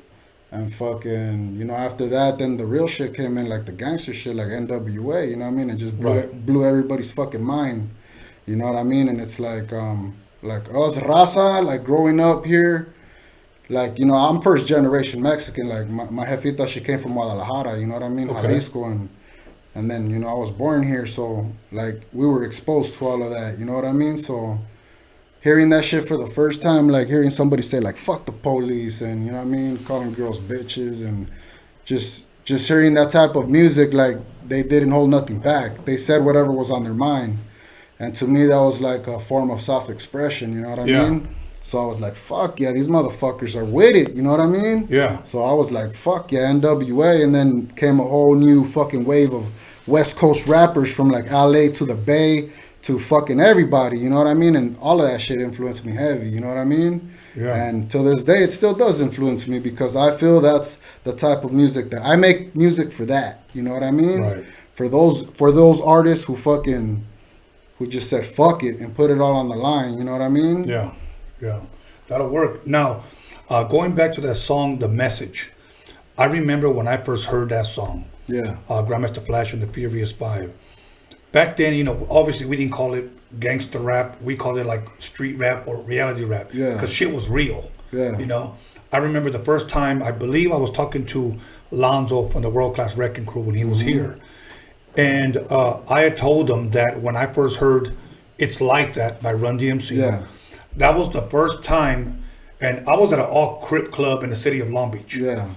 When that song came on, dum dum dum dum dum dum. Yeah. I remember dudes throwing up, you know, Yeah. C's and saying, "That's right, some gangster shit." Hell yeah. That was the first time I ever heard that term coined. You know. Yeah. Now, even though they weren't talking about smoking weed, and even though they weren't talking about some gangster, but at that time it was gangster shit. Right. You know what I mean? Because that's what gangsters were listening to. Right. You know what I mean? Right. And but it's funny because now we look back at it and we say, "Oh, that wasn't so hard." But people have to understand that during that time, that shit was the hardest shit out there. It was. You know, without them really having to say all these explicit things, you know what I mean? Right. It's just in the fashion that they did it. And like I said, those were those times, you know what I mean? But now, you know, you had all these other artists that came after him and after them, and you're like, nah, these motherfuckers right here, you know what I mean? Right. Talking some shit, you know what I mean? Yeah. You were talking about growing up and listening to a lot of East Coast, pretty much East Coast artists, because that's pretty much where rap started. It began there, and it, if you will, like spread like wildfire all the way over here. Yeah, it started in 1520, man, Sedgwick. I believe it did. Some people say Cedar, some people say in another other little slums or little like more ghetto areas in the Bronx, but you know what I mean? It's documented as Kool Herc, 1520 Sedgwick, you know what I mean? Dance hall. Yeah, and that's where I went. I shot a little video, and I actually took a picture there because to me that's kind of like, if you will, where it all began. Okay? Yeah, I believe that. You know, and it's funny because when I talk to a lot of like legends in the game, or older cats that are probably in their 60s now, you know, they all said the same thing, that when they heard it, they knew that this was going to take over. They do say this. They didn't know how big it was going to be, but they knew it would last.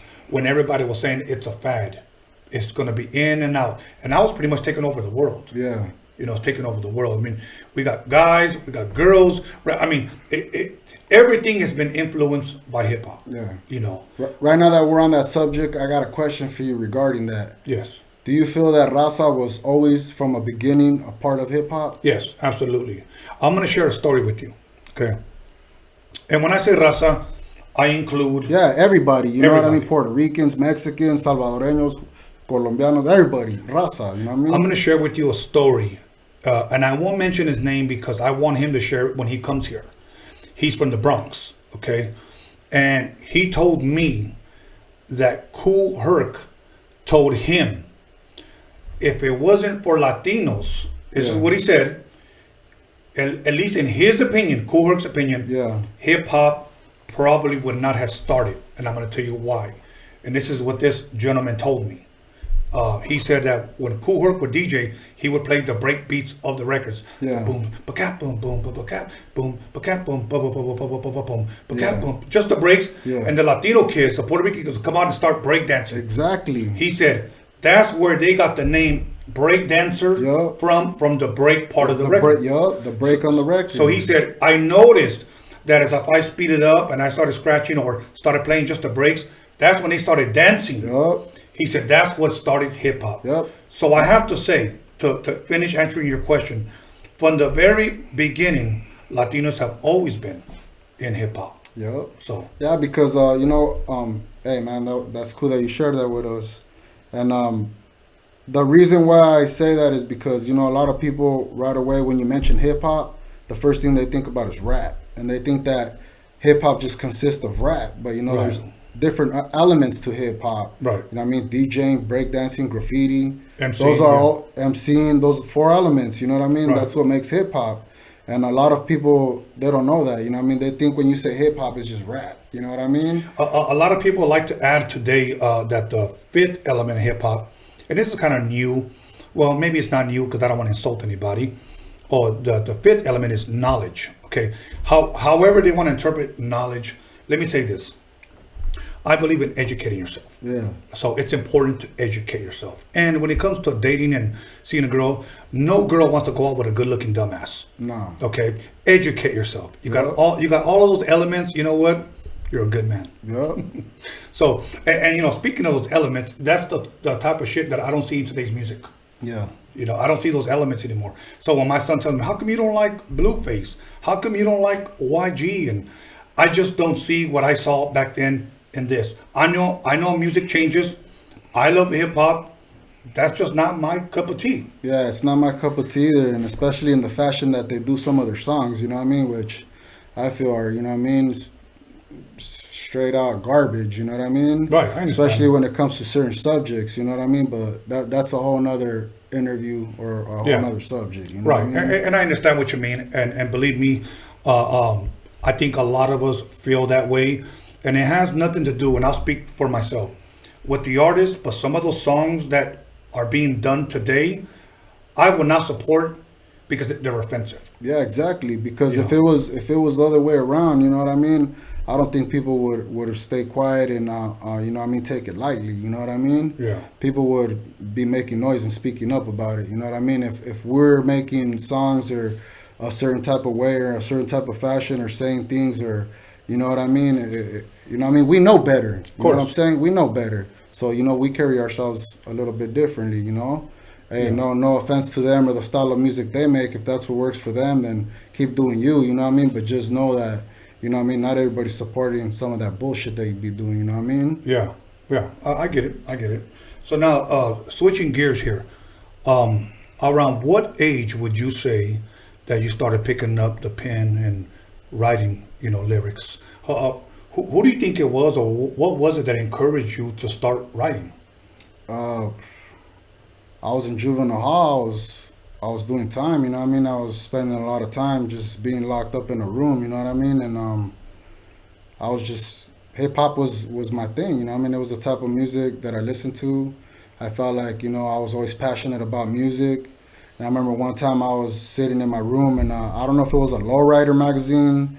I don't know if it was a Double XL or a Source magazine. A lot of people don't even know what those magazines are anymore. Probably some people don't even know what magazines are anymore because they're just on their phones and shit. Anyways, I seen a little article that Ice Cube did, and he broke it down about like how to write lyrics and how he writes his songs and all of that. And I remember I ripped that little article out. It was somebody else's magazine, but I fucking ripped that fucking page out.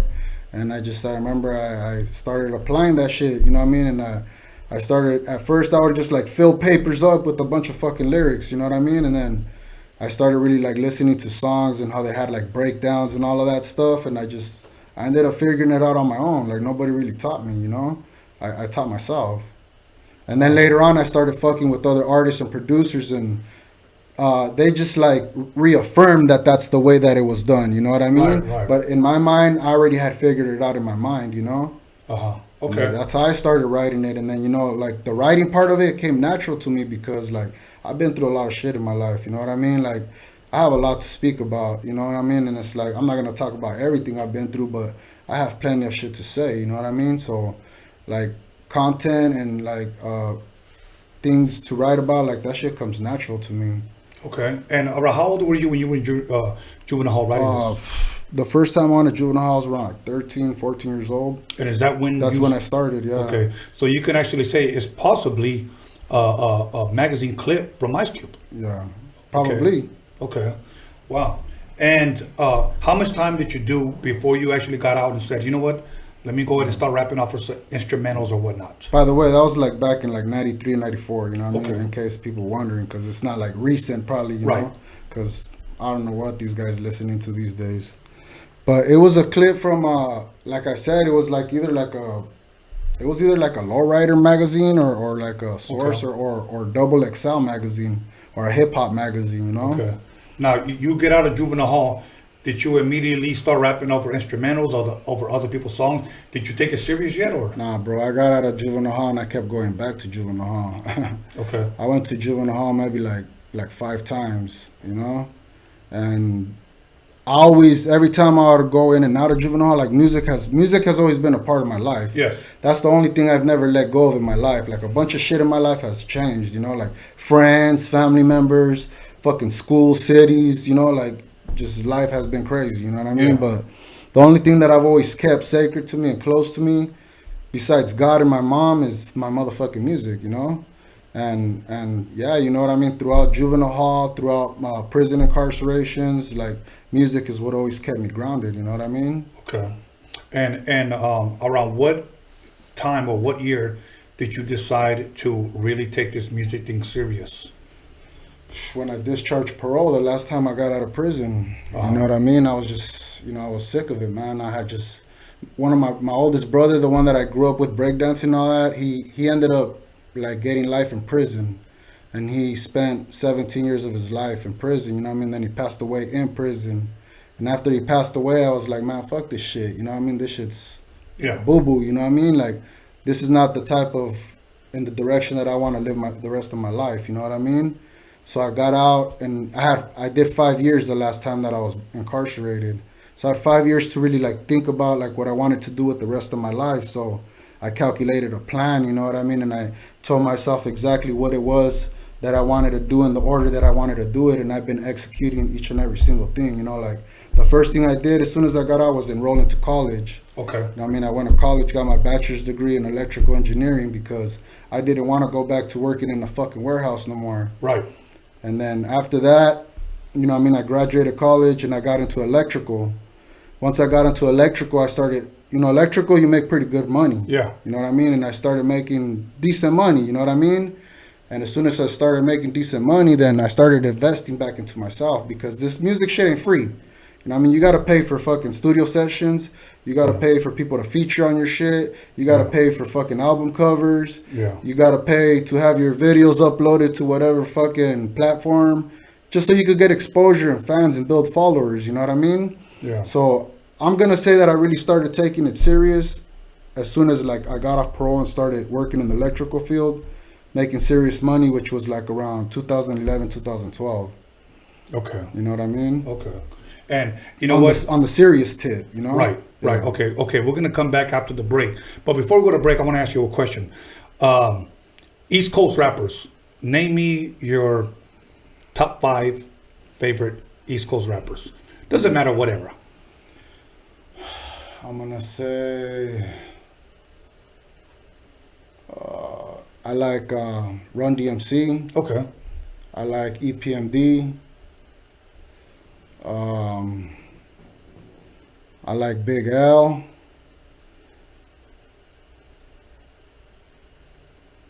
I'm gonna say, damn, it's between Jay-Z and Nas and then Biggie, you know? Okay, well, six, Okay. six, you know what I mean? West Coast. Oh man, there's too many to name. Okay, give me at least 5, bro. It don't have to be in order. Just throw some names. Well, first is Pac, man. Okay. I know there's other artists who did it before him that are badass. Then, you know, I'm going to say NWA, you know, because if I name each of them, then I don't have no more left. Right. So NWA, then, of course, Snoop, Dogg Pound. And when I say Dogg Pound, I mean like Corrupt, Daz, Nate, you know what I mean? And, and then I'm just going to say all the Bay Area rappers. Okay. You know what I mean? Because the Bay Area's the Bay Area has a lot to do with this West Coast shit. You know what I mean? Yeah, that's dope. Have you gotten a chance to watch that documentary on Netflix? I believe it's called Hip Hop Origins or Hip Hop Evolution. Hip Hop Evolution. Hip Hop Evolution. I seen this thing that it was Hip Hop Evolution, but it was just like music clips from like when music started, and it's going like every year, and it's showing like what artists and what groups were out there in that year. I'm gonna recommend this to you and to Doughboy when you get a chance. I think that it is probably, because there's different series now, series 1, series 2, series 3, whatnot. At least watch series 1, because that talks about Kool Herc from the very beginning. Yeah. And it really explains it very, very well. Yeah. I would use that as a educational tool to teach kids today about hip hop. And even though I may think I may know it all, I learned a lot from that. No, I feel you. So and it's always good to learn more, man. You yeah, know what I mean? most definitely. You know why? Because if we know it all, we can never learn anything. Yeah, exactly. So check this out. We're gonna go ahead and press pause there. We're gonna go ahead and come back after a 10-minute break, and we're gonna get into when you first started recording, when you first started performing, what can people expect from you, and hopefully when all this Corona stuff passes, we can eventually see you up on stage. Sounds good, brother. Okay, everybody. Once again, TRMD20 is the promo code for the documentary. Now you can get 20% off and 4 bundle digital download for the mixtapes for $30. So you can get that on the website as well. Our T-shirts right now have been taken down, but they're going to be back up soon. We got some girls shirts coming, hoodies, etc. We got a bunch of other shit, and we're gonna pop open this bottle in a little bit, so you're gonna want to come back for a shot. So once again, call somebody, text somebody, slap the shit out of somebody, let them know that Lari the G is in the motherfucking building. Santa Ana, you in here.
welcome back, everybody, to Roadium Radio, episode 47. Let me go ahead and give a quick shout out. We usually give them at the end, but Doughboy Tony forgot to give a shout out to Sin Manchas. Much love, much respect from not only him, but from all of us, and also to Latin Beast, and to Chicano Rap Magazine, and to everybody in Santa Ana that is tuned in, all of OC. Thank you for showing love and supporting these artists. But let's get back into our interview. I usually like to tell people, do not read the live chat because people like to get under people's skin. Yeah. But you know what? Here's the funny part. They could only live chat if they're subscribers. So they subscribe to talk crap. Yeah. So whatever. Anyways, you guys keep it up because those are fucking hilarious. Yeah. Somebody said that. Keep it up, you pieces of shit. Somebody said that if you guys will donate, I will flex. Yeah. So go ahead if you guys want to donate on the live chat. So I forgot when the hell we were at, but I poured you a little bit of shot. So hey, we'll do the Corona. There you go. Like this, we can't get too close. I'll just take a little bit because that motherfucker will tear me up. Don Julio, it was a gift to me for my birthday, so thank you. That's that good shit. Yeah, shit. That motherfucker, it killed my coronavirus. So, yeah. Other than that, we were getting into when you got out, the last time you got out, you decided to take, if you will, not only your life, but also your career seriously. Yes, sir. Okay. When you started writing and taking it seriously, were you, again, rapping to original beats, instrumentals? How did that come together? Yeah, you know, I never had the means, the sources and the means to like have original beats. So yeah, you know, of course, when I first started off, I would get instrumentals from, you know, different artists that I liked, or, you know what I mean, that I was feeling, and I would rap over those beats. And then as I started networking and getting to know other people, then I started to get to know producers and, you know, other people who had beats, artists who had beats already, and they'd be like, hey man, jump on this shit, or right. Or I'd work with producers like one-on-one, and they used to come up with beats. They'd be like, hey fool, you know what I mean, you want to rap on this shit, you feeling this shit, go ahead, you know what I mean, it's all you. So I'll take advantage of that.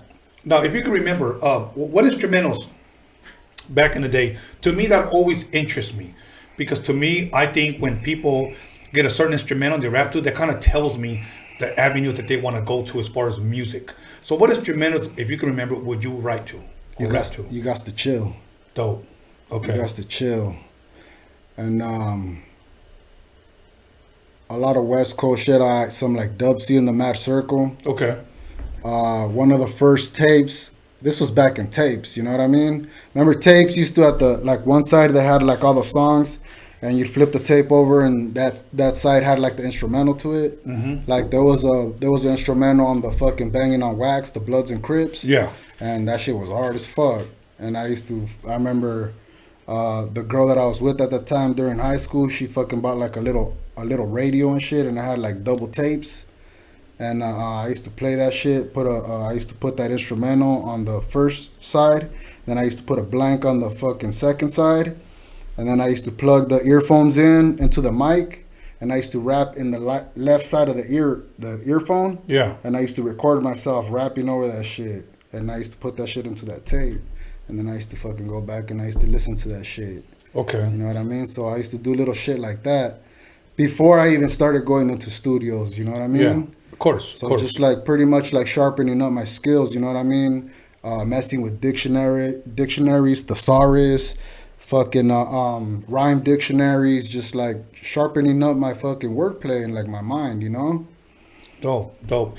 And did you ever rap off of any instrumental beats other than some East Coast stuff? I know you mentioned You Got to Chill by EPMD, but that was, you know, of course they rapped to Moorbound, so that can kind of be under the umbrella of West Coast shit. But even though they're East Coast, any East Coast acts that instrumental that you've... Well, before I even started rapping over like hip hop instrumentals, I was rapping over funk instrumentals. You know what I mean? Really? Like Bounce Rock Skate. Bounce Rock Skate Roll has a little breakdown on it, or Mr. Groove. Yes. Mr. Groove has like a little breakdown on it. You know what I mean? Yeah. After like a certain part of the song, it breaks down into some other shit, and it's like a pretty like good like amount of seconds long. Yeah. And I wrote a rap to that little breakdown. And I remember every time I was like at a little party, the DJ, whatever, had the microphone and fools were flowing, I used to go in and do my little, my little thing. So, but when I really got into instrumentals, like, it was mainly like West Coast shit, you know what I mean? Okay. Because I wasn't really like rapping over too much like East Coast shit, you know what I mean? Like, I'm more like a West Coast guy, you know what I mean? Yeah. So, that'll work. Yeah. That'll work. Now, how long did you do that for? Rapping out of the headphone before you decided to like, let me find me a producer and I could take the next step, Yeah, right before I went away to do my 5 years in prison, I had a homie. He's no longer with us, you know what I mean? He's resting in peace, you know what I mean? My boy Shorty D. And I used to go to a lot of places with him where people made music, whether it was DJs, producers, but for some reason, you know what I mean, he always kept me in mind and he always showed love, you know what I mean? He was like, hey, fool, I know this fool over here, I know this person over here. And yeah, you know what I mean, I met a couple of producers through him that right before I went away and did my little time, you know what I mean, I met them, and when I left and did my time, I came out and I wanted to step back into that. I already knew where to go, you know what I mean? And I reconnected with those cats. Then once I started making music, then those cats like really didn't want to like go further than like just doing what they were doing. So I was like, cool, you know what I mean? And I continued doing whatever I needed to do. Okay. You know what I mean? And I've pretty much always been a solo cat, you know what I mean? Okay. Who was your first producer that you teamed up with? When you started to take this serious and like, I'm going to start dropping shit? Darren Vegas. Okay. Yeah, Darren Vegas. Okay. And did he already have a beat ready? Did he custom make a beat for you? How did that work out? He custom makes every single beat. Yeah, he's a mastermind, and honestly, I feel like he's real underrated, and a lot of people have been sleeping on him like throughout the years. And shout out to Darren Vegas, man. Like, honestly, like, I don't know, man. This guy's he gives you what you want. You know what I mean? Like, you talk to him and you let him know what you want, and he creates it right there in front of you. You know what I mean? And you don't meet too many dudes that do that. You know what I mean? And he's one of the very few cats that I've met that does that. Okay. Now, so you recorded your first song with him. Yeah. Would you say that was the first time you actually recorded in the studio? No. No? I had been to other studios. I mean, you know what I mean? Everybody wants to call, a mic stand and, some speakers and a computer a studio. You know what I mean? Of course. But like a real recording studio, it wasn't the first time that I had been to one. I had been to studios before, just I wasn't recording. Right, that's what I was asking. Yeah, as far as recording. Yeah, no, I had been to other studios before in the past. Okay. I mean, just I wasn't there to, for me, for yourself. I was rolling with other cats, you know what I mean? Yeah, okay. Yeah. Now, when you started recording, again, did you learn, like, same thing I asked Doughboy, when you started 16-bar raps, 8-bar choruses, 16, where did you learn that? Did you learn that off on that piece of paper? Or did you have a producer pretty much share with you when to start rapping, when to end rapping, or how did that work out? No, like I said, like I pretty much had figured out, like I would listen to songs, and I would pretty much like count. Okay. I'd count the bars, you know what I mean? And so I'd write a rap, and I'd match my rap with that rap when the breakdown finished, and I was like, all right, I got a verse. Okay. You know what I mean? Later on, when I was in the studio and I was working with engineers and producers, they reaffirmed that for me. And I was like, hey, am I doing this right? And they're like, yeah, you're doing it correctly. That's how you do it. That's how you're supposed to do it. And I was like, all right, cool. You know what I mean? Yeah. So I never sweated that part. You know what I mean? I really tripped too much on that part. Okay. And once I knew that I was, doing it right, or that I was doing what I was supposed to be doing, it was just, I got lyrics that I haven't even made songs to, you know what I mean? Yeah. I got stacks and stacks of lyrics that I haven't even performed. Okay. And when did your first single drop? Cinco de Mayo, I believe, of last year. Okay. Was when my first album dropped, Gutter Made. Okay. My first official album, you know what I mean? Okay. That I could say that I worked on and took serious and like really put time and money and effort into it. Okay. Now, before then, had you ever dropped any kind of demos on the street for people to kind of get a feel for you? Yeah, I would. And when you drop those, if you will, those demos or CDs or tapes, whatever. CDs and tapes. Okay. Yeah. What was the response that you got back? people always tell me, "Hey, keep doing what you're doing. Your shit's tight." You know Okay. what I mean? Your shit's dope. Uh-huh. You know what I mean? Like, you need to take it serious and stop fucking around. You know what I mean? Because the people that would tell me that, they knew what kind of lifestyle that I was living. You know what I mean? Yeah. And they would be like, "What the fuck are you doing?" You know what I mean? Like, fool, you know what I mean? Like, focus on that rap shit. You know what I mean? And like, you know, my mentality was like, yeah, you know, I like doing this rap shit, but like, how far can I really take it? You know what I mean? Because like, ain't nobody really like trying to take no Mexican serious and fucking, you know, open no doors for no Mexicans. You know what I mean? Like, don't nobody want to see no Mexican rapping. You know what I mean? Like, it's in our culture. Like, you know what I mean? It's not really accepted, or sometimes it's looked down upon. You know what I mean? Because they feel that we're imitating something that's not us. You know what I mean? Okay. And it's like, you know what I mean? When you're like born here and you're like first, yeah. Go for it. Take it on a little You know, like I swig. said, I'm first generation. You know what I mean? So that's what I was raised on. You know, to me, it's part of my culture. Yeah. Hip hop and rap has been part of my culture. You know what I mean? And it's what I grew up on. So, you know, when people say shit like that, it's like, you know, what do you want me to do? Fucking wear a mariachi suit and fucking sing rancheras? You know what I mean? Like, yeah, that's not how I grew up. It's been a part of your life. You know what I mean? Like, hey, you know what I mean? I'm proud of being Mexican, you know what I mean, to the fullest. But, you know, when it comes to, you know what I mean, what really moves me and what I'm really passionate about, it's hip hop, it's rap, and fucking West Coast rap. You know what I mean? Like, that's what I feel like I embody, like the embodiment of the type of style of music that I do is that West Coast rap. Dope. Hip hop, West Coast hip hop, you know, rap. Yeah, okay. And when you dropped that first album of last year, if I'm correct, Gutter Made. How many songs were on that album? 8 songs. Okay, so it was more like the EP sort of? EP. Okay. And why the name Gutter Made? I mean, I know it's pretty much self-explanatory, but I want you to share it. Well, Gutter Made is something that I created a long time ago and I own the rights to. I have my own LLC. You know what I mean? I'm CEO of Gutter Made. Okay. So, excuse me, Gutter Made, like pretty much in 2 words, like explains who I am and where I come from. You know what I mean? I come from the gutter, you know what I mean? So that's where I'm made. I'm made in the gutter. Everything I know, all the knowledge that I carry, everything I'm passionate about, all the friendships and relationships and everything that I've made over the years, it comes from that. It stems from the gutter, you know what I mean? The gutter being Santa Ana, the city where I was born and raised. Why? You know, some people might say this to that because that's what I grew up around, you know what I mean? Yeah. And that's what it is. To me, that's what I represent. I represent everybody that comes from the gutter, you know what I mean? Because that's what I am. I'm gutter made. Okay. Gutter Made. Now, when that dropped, what was the response on that? Well, you know, like I don't expect it to be like a worldwide like phenom, like everybody's talking about me now, you know what I mean? Like, of course, you know what I mean, everything takes its time, you know what I mean? So from the people in the crowds that I know and that I mess with, like, Yes. I got positive reactions. Okay. You know what I mean? And it's like I feel like it's still doing its thing, you know what I mean? It's still blossoming, you know what I mean?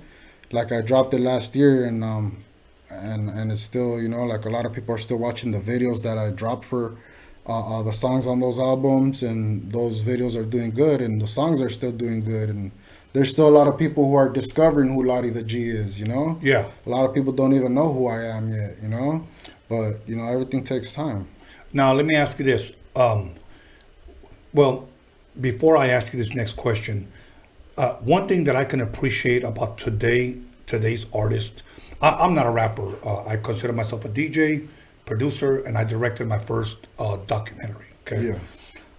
So, and now a podcaster, I guess. So, my thing is this, that I can truly appreciate about today's music is that a lot of people do visuals for pretty much every song that they release. Yeah. I really like that.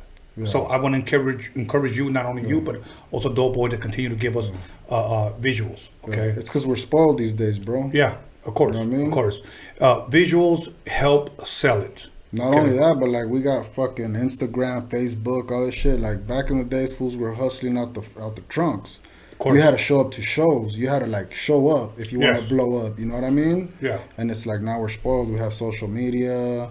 We have all these digital platforms, and you know what I mean? It's like, you know, and I understand, you know, probably like the people before us, it upsets them, but you know what I mean? It's like, that's just how it is, you know? What can we do? Yeah, technology advanced. Like if it was in their times and they had those things in the palm of their hands at their time, they would have took advantage of it too. Right. You know what I mean? Now my question to you is, how did the name Lari the G, how did that come about? Well, my last name's Laris. Okay. You know, it's spelled Laris. You remove the S, it's Lari. A lot of people like to say Larry, and no, it's not Larry, motherfuckers. It's Lari. You know what I mean? It's Lari the G. Like if you speaking Spanish, you speaking Spanish. You know what I mean? It's Lari the G. You know what I mean? Okay. Now they know what you mean. Now they know, and don't call me Larry no more, motherfuckers. You know what I mean? And yeah, you know, Lari the G. You know what I mean? I didn't want to be one of those guys that was, you know, being called like Snoopy or Droopy or, you know, something like that. You know what I mean? And no disrespect to anybody who does have those sort of type of names or whatever. You know what I mean? But I didn't want to do that. I wanted to represent my last name. That's who I am. You know what I mean? That's what I represent. You know what I mean? Yeah, I represent the West Coast after that. You know what I mean? Yeah, I'm from a neighborhood that's in Southern California, but I'm not going to be banging my hood on every song. You know what I mean? Because I really love hip-hop. You know what I mean? And hip-hop, that's not what hip-hop is to me. You know what I mean? To me, hip-hop is hip-hop. Like, you got lyrics, you got rhymes or not. You know what I mean? And that's what it is to me. You know what I mean? Everybody else could do whatever they want. You know what I mean? I'm going to represent what I represent. I come from where I come from, and just because I don't say certain things in my raps doesn't mean that, you know what I mean, I haven't lived certain things or I haven't been exposed to a certain type of lifestyle. You know what I mean? Dope. Now, before Lari the G, did you ever have a rapper name? Like, did you ever figure like, let me call myself this, let me call myself this, and then it just didn't work? Then you just came with Lari the G? Nah, before, was it always that? Nah, before Lari the G, it was my hood name. You know what I mean? And like I said, I didn't want to use my hood name as far as like to mix that shit up with my music. You know what I mean? I wanted to kind of keep the streets and music. You know what I mean? Right. And even though it's like kind of like hard to do that because like I am part of the streets and I am part of music. Right. You know what I mean? But I try to do it to the best of my ability. You know what I mean? Because like I said, the streets are the streets, music's music. You know what I mean? And I really feel like I spit bars, you know what I mean? Like I study hip hop, I live hip hop. Like it's not just something cool that I do because everybody's doing it, you know what I mean? Like I said, man, I started breakdancing in 1984, you know what I mean? And I never let go of that. You know what I mean? I mean, I'm not breakdancing and shit anymore, but once, of course, the first time I seen an MC spit and I seen fools freestyling and flowing and all that, after the breaking shit, I was like, oh, fuck, that shit's dope. You know what I mean? And then I started hearing all the, you know, the Houdinis and, you know what I mean, the Curtis Blows and, you know what I mean, all that shit, you know what I mean, the fucking Planet Rock, all that shit. And I was like, damn, that shit's hard, you know what I mean? And then... First time you took the stage, how did you feel? I felt confident. I wasn't nervous. You know what I mean? I felt like I belong here. You know what I mean? Okay. Now, another question that goes along with that. It doesn't matter as far as if it was a big or small crowd. What was the crowd size there? Honestly, it wasn't a lot of people there. And a lot of people that were there is because there were people that I knew. Right. And that knew the other artists that were there. You know what I mean? 3 artists performed that night and I was one of them. Okay. You know? Okay. And it was at a sports bar. It was at a sports bar right here in Orange. Okay. I always like to encourage people that start rapping that many times you're not always going to get the biggest crowd. No, you're not. You're not. But it's all about paying dues. Yep. Okay. And let me encourage you, pay dues. You know, low profile, which is Dub C. You got to pay dues. You got to pay dues. Yeah. You have to pay dues. And there's one thing I said, and I'm guilty of saying it. This generation doesn't know anything about paying dues. And I said that referring to many people that have become YouTube, Instagram stars overnight. Yeah. You know, I was talking to Esteban Oreo here, and I said, most people want to take the elevator to success. Sometimes you have to take the stairs. Yep. Okay? That's just the way it is. You know, but you it's a marathon. Yes. Yep. One person told me this: you gotta, if you will, gain or win one fan at a time. one fan at a time. Yep. You know, I know a lot of people may have millions of people on social media, but you know what? Here's when it counts. I know there's one rapper, and I won't say who it is, Chicano rapper, has close to 1 million followers on Instagram. I wanted to see if those people were real. Yeah. He was performing at this one spot, okay? Yeah. I went there, set up a stand. He had shirts, hats, posters, CDs, everything. Yeah. I was right there by his stand. Yeah. The whole night, he didn't sell not one shirt, not one hat, not one CD, not one poster. You know how many people showed up to his show? About 50 people. And 50 or 15? 50. Oh, 50. Okay. You know how many people that club held? Over 500. Okay. All bad.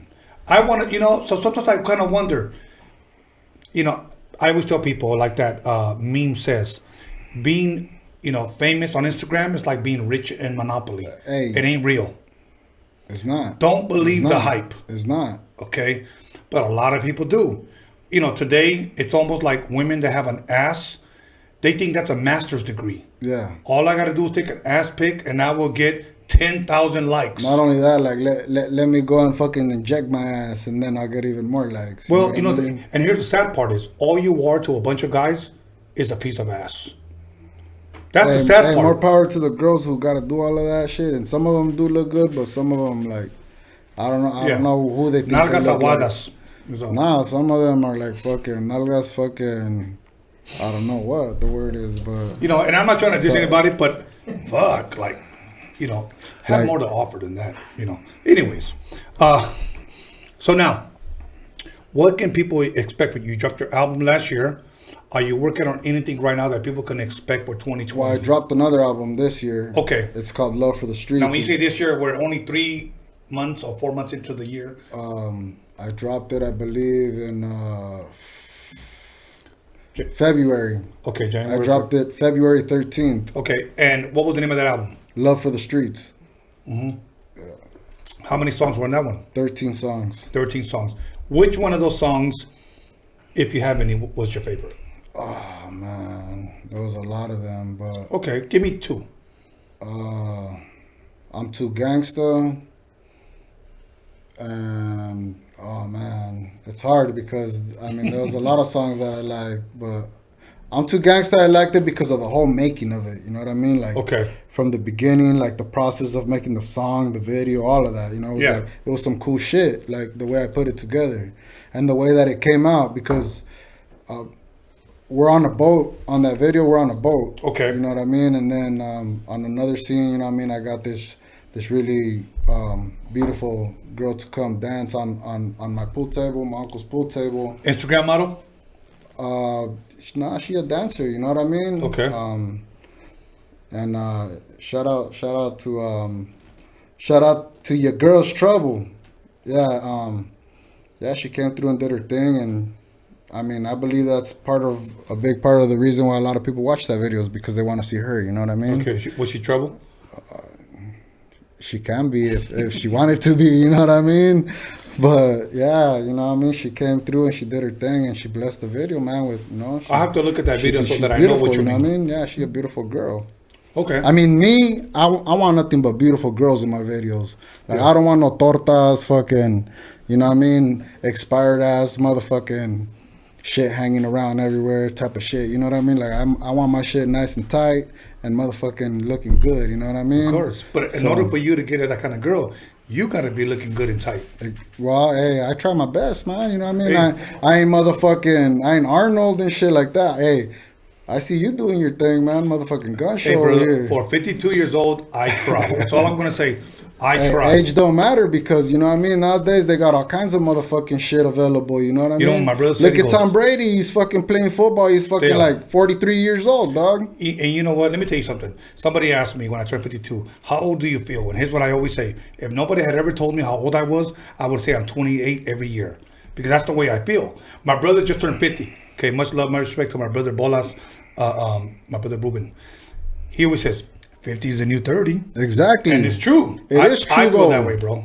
It is true though, you know what I mean? So- Because people always tell me, like I tell people my age and they don't believe me how old I am, you know what I mean? They're like, damn fool, you look young. And I tell them that it's because of all the time that I've done that I've gotten preserved, you know what I mean? Because I haven't been exposed to the sun rays that much.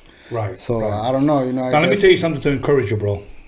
You don't need to go back in. You don't need to I waste know. no more time. Yeah, I know that, brother. You know what I mean? You don't need to waste more That's time. just like one chapter of my life that's done and over with, you know what I mean? And it taught me a lot, and in a way it kind of molded me into the person that I am, and it made me realize what it really is that I want out of life, you know what I mean? And if I had probably never experienced none of those things, I wouldn't probably be doing the things that I'm doing right now, you know what I mean? And at that moment in time, that's where God wanted me to be, you know what I mean? Because he felt that I needed to be there to become the man that I am right now, you know what I mean? Okay. And I feel like he's still not finished with me yet. You know what I mean? You know what? Let me say this. I read a quote that said this: as dope as I am, God is not done with me. Exactly, man. So let's apply that to our lives. Yep. Okay, that's dope. Yep. So now, you dropped an album in February, 13 songs. What was the name of that title again? Love for the Streets. Love for the Streets. Okay. Yeah. It's on all digital platforms. So is Gutter Mary. They're on Spotify, YouTube, Pandora, iTunes, all that. You know what I mean? It's available on all those platforms. Okay. Any visuals on that album? Oh yeah, there is. Matter of fact, I just dropped the visual for it yesterday. It's one of the tracks is also called "Love for the Streets." Okay. And I just dropped the visuals for that. It's on my YouTube page, Lari the G. You know what I mean? Everybody go check that out and subscribe to my page, Lari the G. Okay. And do you have a YouTube page? You want Yes, to promote? it's Lari the G. Okay, straight Lari the G. Yeah, Lari the G, and you'll see that I only have one video up on it right now. It's Love for the Streets. Okay. It's the first video that I dropped independently on my own, like not on anybody else's platform. Like it's directly under my channel, under my control. You know. Okay. Reason why I asked, because for some reason I thought you said that your Spotify was Lari the G. Is that how you look you up as well? Yeah, Lari the G. Okay. You know what's funny? Even though I do this, I don't have no Spotify. I don't have none of that. But yet all my shit is all over the place. All because of my boy John motherfucking Elkins. That's what's up. Shout out to John Elkins. No, man. I'm just saying. I said I don't even have Spotify. Like I don't even have an account, but everything is on all platforms. Shout out to Big John motherfucking Elkins. Yes, it's all because of him. Yeah. People say, "Hey man, you listen to me on Spotify." He's- and I'm like, he's "Yeah, like- okay." I don't have any house Spotify. So That's what's up. So nah, it's cause like social media is fucking important these days, man. Yes. And you got a lot of dope shit that people don't know about, and a lot of people don't know that you have a lot to do with, you know what I mean, how West Coast hip hop and rap. Thank know you, what brother. I mean? And a lot of people should go and check out the history on Tony A the Wizard, man, and really understand and know who this man is, man. You know, I want to say this, and I'm promoting this, okay? If you want to check out my history, you can look at it two ways. You can go on my Wikipedia, look at Tony A the Wizard, or you can go and get this DOCUMIXERY, because this is part of my history. Part of my history. Hey, you've been around a lot of motherfucking dope ass motherfucking artists, bro. You know what I mean? You know what? I'm going to tell you something, and I've shared this before. One thing that made Eazy-E, Dr. Dre special to me was this: that when I was in the studio with them, they never saw me as a non-black person.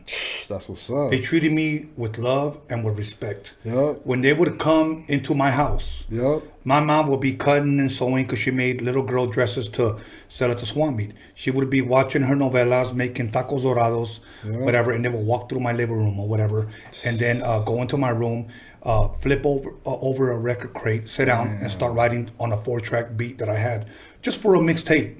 You know, and I remember Dre and Eazy was like, "Man, what's that smell?" Oh, my mom's making tacos. You could bring some of that shit over? Yeah, okay, cool. I said, "Mom, get in those tacos." My mom gave me 3 apiece. Tacos dorados, okay. Carne de res. Yeah. You know, and my mom Roll taquitos, right? No, not taquitos, just straight, like open tacos. Con lechuga, tomate, whatever, queso, whatever. And then she had her own salsa, and they killed those motherfuckers. Yeah, because they probably was never used to ever eating food like that. Exactly. You know, it's funny because right under the studio, audio treatments, right next door, there was a place called La Capilla. And I've always said, you may like that, but that's not real Mexican food. Yeah. Try my mom's Mexican food. This ain't no Taco Bell. Exactly. You know what I mean? But they ate my food. So yeah, I ran into Eazy one time. Okay. Yeah, I used to like when, back then when like you used to get out of school, like summertime, they used to give you like 3 months off for school. Yeah. And I would go spend that time in Mexico, you know what I mean? And I came back from Mexico one summer, and my brother, he had a girlfriend, and they wanted to go shopping to Melrose right here in LA. And they were right there shopping, and we walked into a thrift store, and Easy walks in like with a bunch of white boys, and my brother's all like, "Hey, that's fucking Easy right there," you know. And I looked, I was like, "Fuck, that is Easy," you know what I mean? And I was like, "Hey, let's go talk to him." And he's like, "You go fucking talk to him," you know. And then I went over and talked to him, asked him for a picture and all that. Long story short, we took the pictures, developed the film. My brother broke up with the girl, and she kept those pictures. Never seen those pictures again. Wow. But, You know, the only person that has pictures of me in the studio with Easy and Dre, Steve YANO, and he passed away. And his wife, Susan, still has them, but I still have yet to get them from her. That's the only thing I don't have, and I wish I had them already, but hopefully she ends up giving them to me. But anyways, other than that, right now we're going to go ahead and take the time to give shout-outs. Yeah. And first of all, I know you dropped an album in February. We can expect more visuals. I'm actually working on my third album right now. I'm almost done with it. I have like 7. I'm gonna do like 10 songs. I'm like 7 songs in right now. Okay. And as soon as I finish all 10 songs, I'll probably like sit on it maybe for like a month or 2 and then drop it. As of right now, are you planning on dropping it this year or beginning of next year? I'm gonna drop it this year. Okay. And I already have a title for that album. It's gonna be called West Coast Business. West Coast so Business. Look out for West Coast Business. You know what I mean? Coming sometime Lot this of year. the G. Any features? No, I'm really like just trying to do this one on my own because you know what I mean. The last album that I did, you know what I mean, it was called Love for the Streets because that's what I did. I showed love for the streets. I had a whole bunch of different artists feature on that album, you know. And this time I'm just ready to get back to showing people who Lari the G is. You know what I mean? Dope. Okay. You want to give a shout out, bro? Actually, I want to give out a bunch of shout outs. It'll probably take me like a minute or 2 if that's cool with you. But it's really important to me to shout these people out. You know what I mean? Boy, go to put the camera on him. Because, you know what I mean? Without these people, you know what I mean? Lari the G wouldn't exist. You know what I mean? So shout out to God first and foremost. You know, my mom. I love you, Mom. She's watching right now live. I love you, Mom. You know, you've put up with a lot of my BS. But, you know, she's my #1 fan, my biggest supporter. And one of the main reasons why I do what I do, you know, all my family, my city, Santa Ana, Orange County, LA, IESD, 805, Imperial homies from Vegas, Arizona, Texas, Nevada, everybody on the West Coast, the homie Chris, Scrizzy Santana, Darren Vegas, Mr. Little One, Steve Vicious, Don Solo, Underground Chemist, Niles Davis, 4Dub Beats, Laylo, Tiz, Snoop's Visuals, Graphic by Nature, Por Vida Shorty, Bozo, VOTG, Loco Negro, Ernie G, Baldacci, Misfit, Big E, Nueve, Paul Daniel, Anaheim Toon, Blaze Daily, Doughboy Tony, Ness Craven, Nina Beretta, Villain 1, Tunes 187, Hectic, Sticks, Steve from Fam First, The Whole Bullet Movement, Latin Beast, OG Pamps, Curious Radio, Brown Minds, Oak Creep, Cali Grinds 818, My Weed Man, and all the homies in the Raza involved this entire movement and everybody who fucks with us. You know what I mean? It ain't easy doing what we're doing, you know what I mean? Because a lot of people don't believe in what we're doing, but we believe in what the fuck we're doing, and we don't really need anybody to fucking hand us anything or give us anything. So, you know what I mean? Shout out to the homies who fucking hold it down and are moving forward with this movement. Dope. Okay. At this time, I'm going to go ahead and give my shout outs. So, Johnny Boy, go ahead and put the camera on me. Let me give a shout out to Doughboy Tony for coming. Lari the G for being here. Much love, much respect to Santa Ana. I heard the best mariscos are in Santa Ana. Okay, and I'm going to tell you where that was from. That was given to me from Sinful from the Mexicans. So, Sinful, if you're watching, me and you going to go out there and make our rounds around Santa Ana. Mariscos, because I love mariscos. Una campechana, ceviche, aguachiles, whatever. I'm going to go ahead and get my grub on. But other than that, let me go ahead and give a shout out to John motherfucking Elkins. Once again, John motherfucking Elkins was on the phone with Joe Exotic, so we're trying to get him on. And Joe Exotic said if Carol Baskin's going to be here, fuck that bitch, he won't come on. So we're going to try and not get her because she's been emailing us. So her pictures. She's got pictures of her husband, and she's going to confess what she did with her husband. So on Roadium Radio. but Joe Exotic will be on. And if you believe me, you're a pendejo. So anyways, other than that, John motherfucking Elkins will come out with his anal bleach, stripper glitter, stripper body spray. More things to come on johnmotherfuckingelkins.com. DG Media Clips, you can follow him, my photographer. He helped us film this DOCUMIXERY. My brother Ruben, his birthday just passed. Now I didn't give him a birthday shout out, so let me go ahead and give him a birthday shout out. Ruben Alvarez, everybody knows him in the hood as Bolas because he'll swing on with anybody. My son be scandalous because he helps me promote this, and because he's my son. And if you don't mind, can you guys bring that cake for me, please? And I was given, I don't know what you would call it, a pastel. Okay, yeah, birthday cake. I was given this. I'm about to open it up, brother. Open it up. Okay, I'm gonna go ahead and open it up. So bear with me. And oh my God, this shit looks fucking amazing. Let homie get a shot of that. Oh my God, what does it say? It says, "Happy birthday, Tony A. the Wizard." Look at this, you That's guys. what it is. Right there. Bam. Let me go ahead and put that right there. I guess we're gonna gain a couple of calories tonight. Yeah. But see, this is what I love about my guests. They bless me. But other than that, the DOCUMIXERY, TRMD20, the promo code to receive 20% off the DOCUMIXERY while you guys, that's your quarantine coupon. But other than that, you know what? Go and download my mixtapes, $30 for all 4 of them. Okay, bundle 1, bundle 2. Other than that, I don't know what the fuck I'd say, because I got a little buzz drinking this shit, and it's their fault.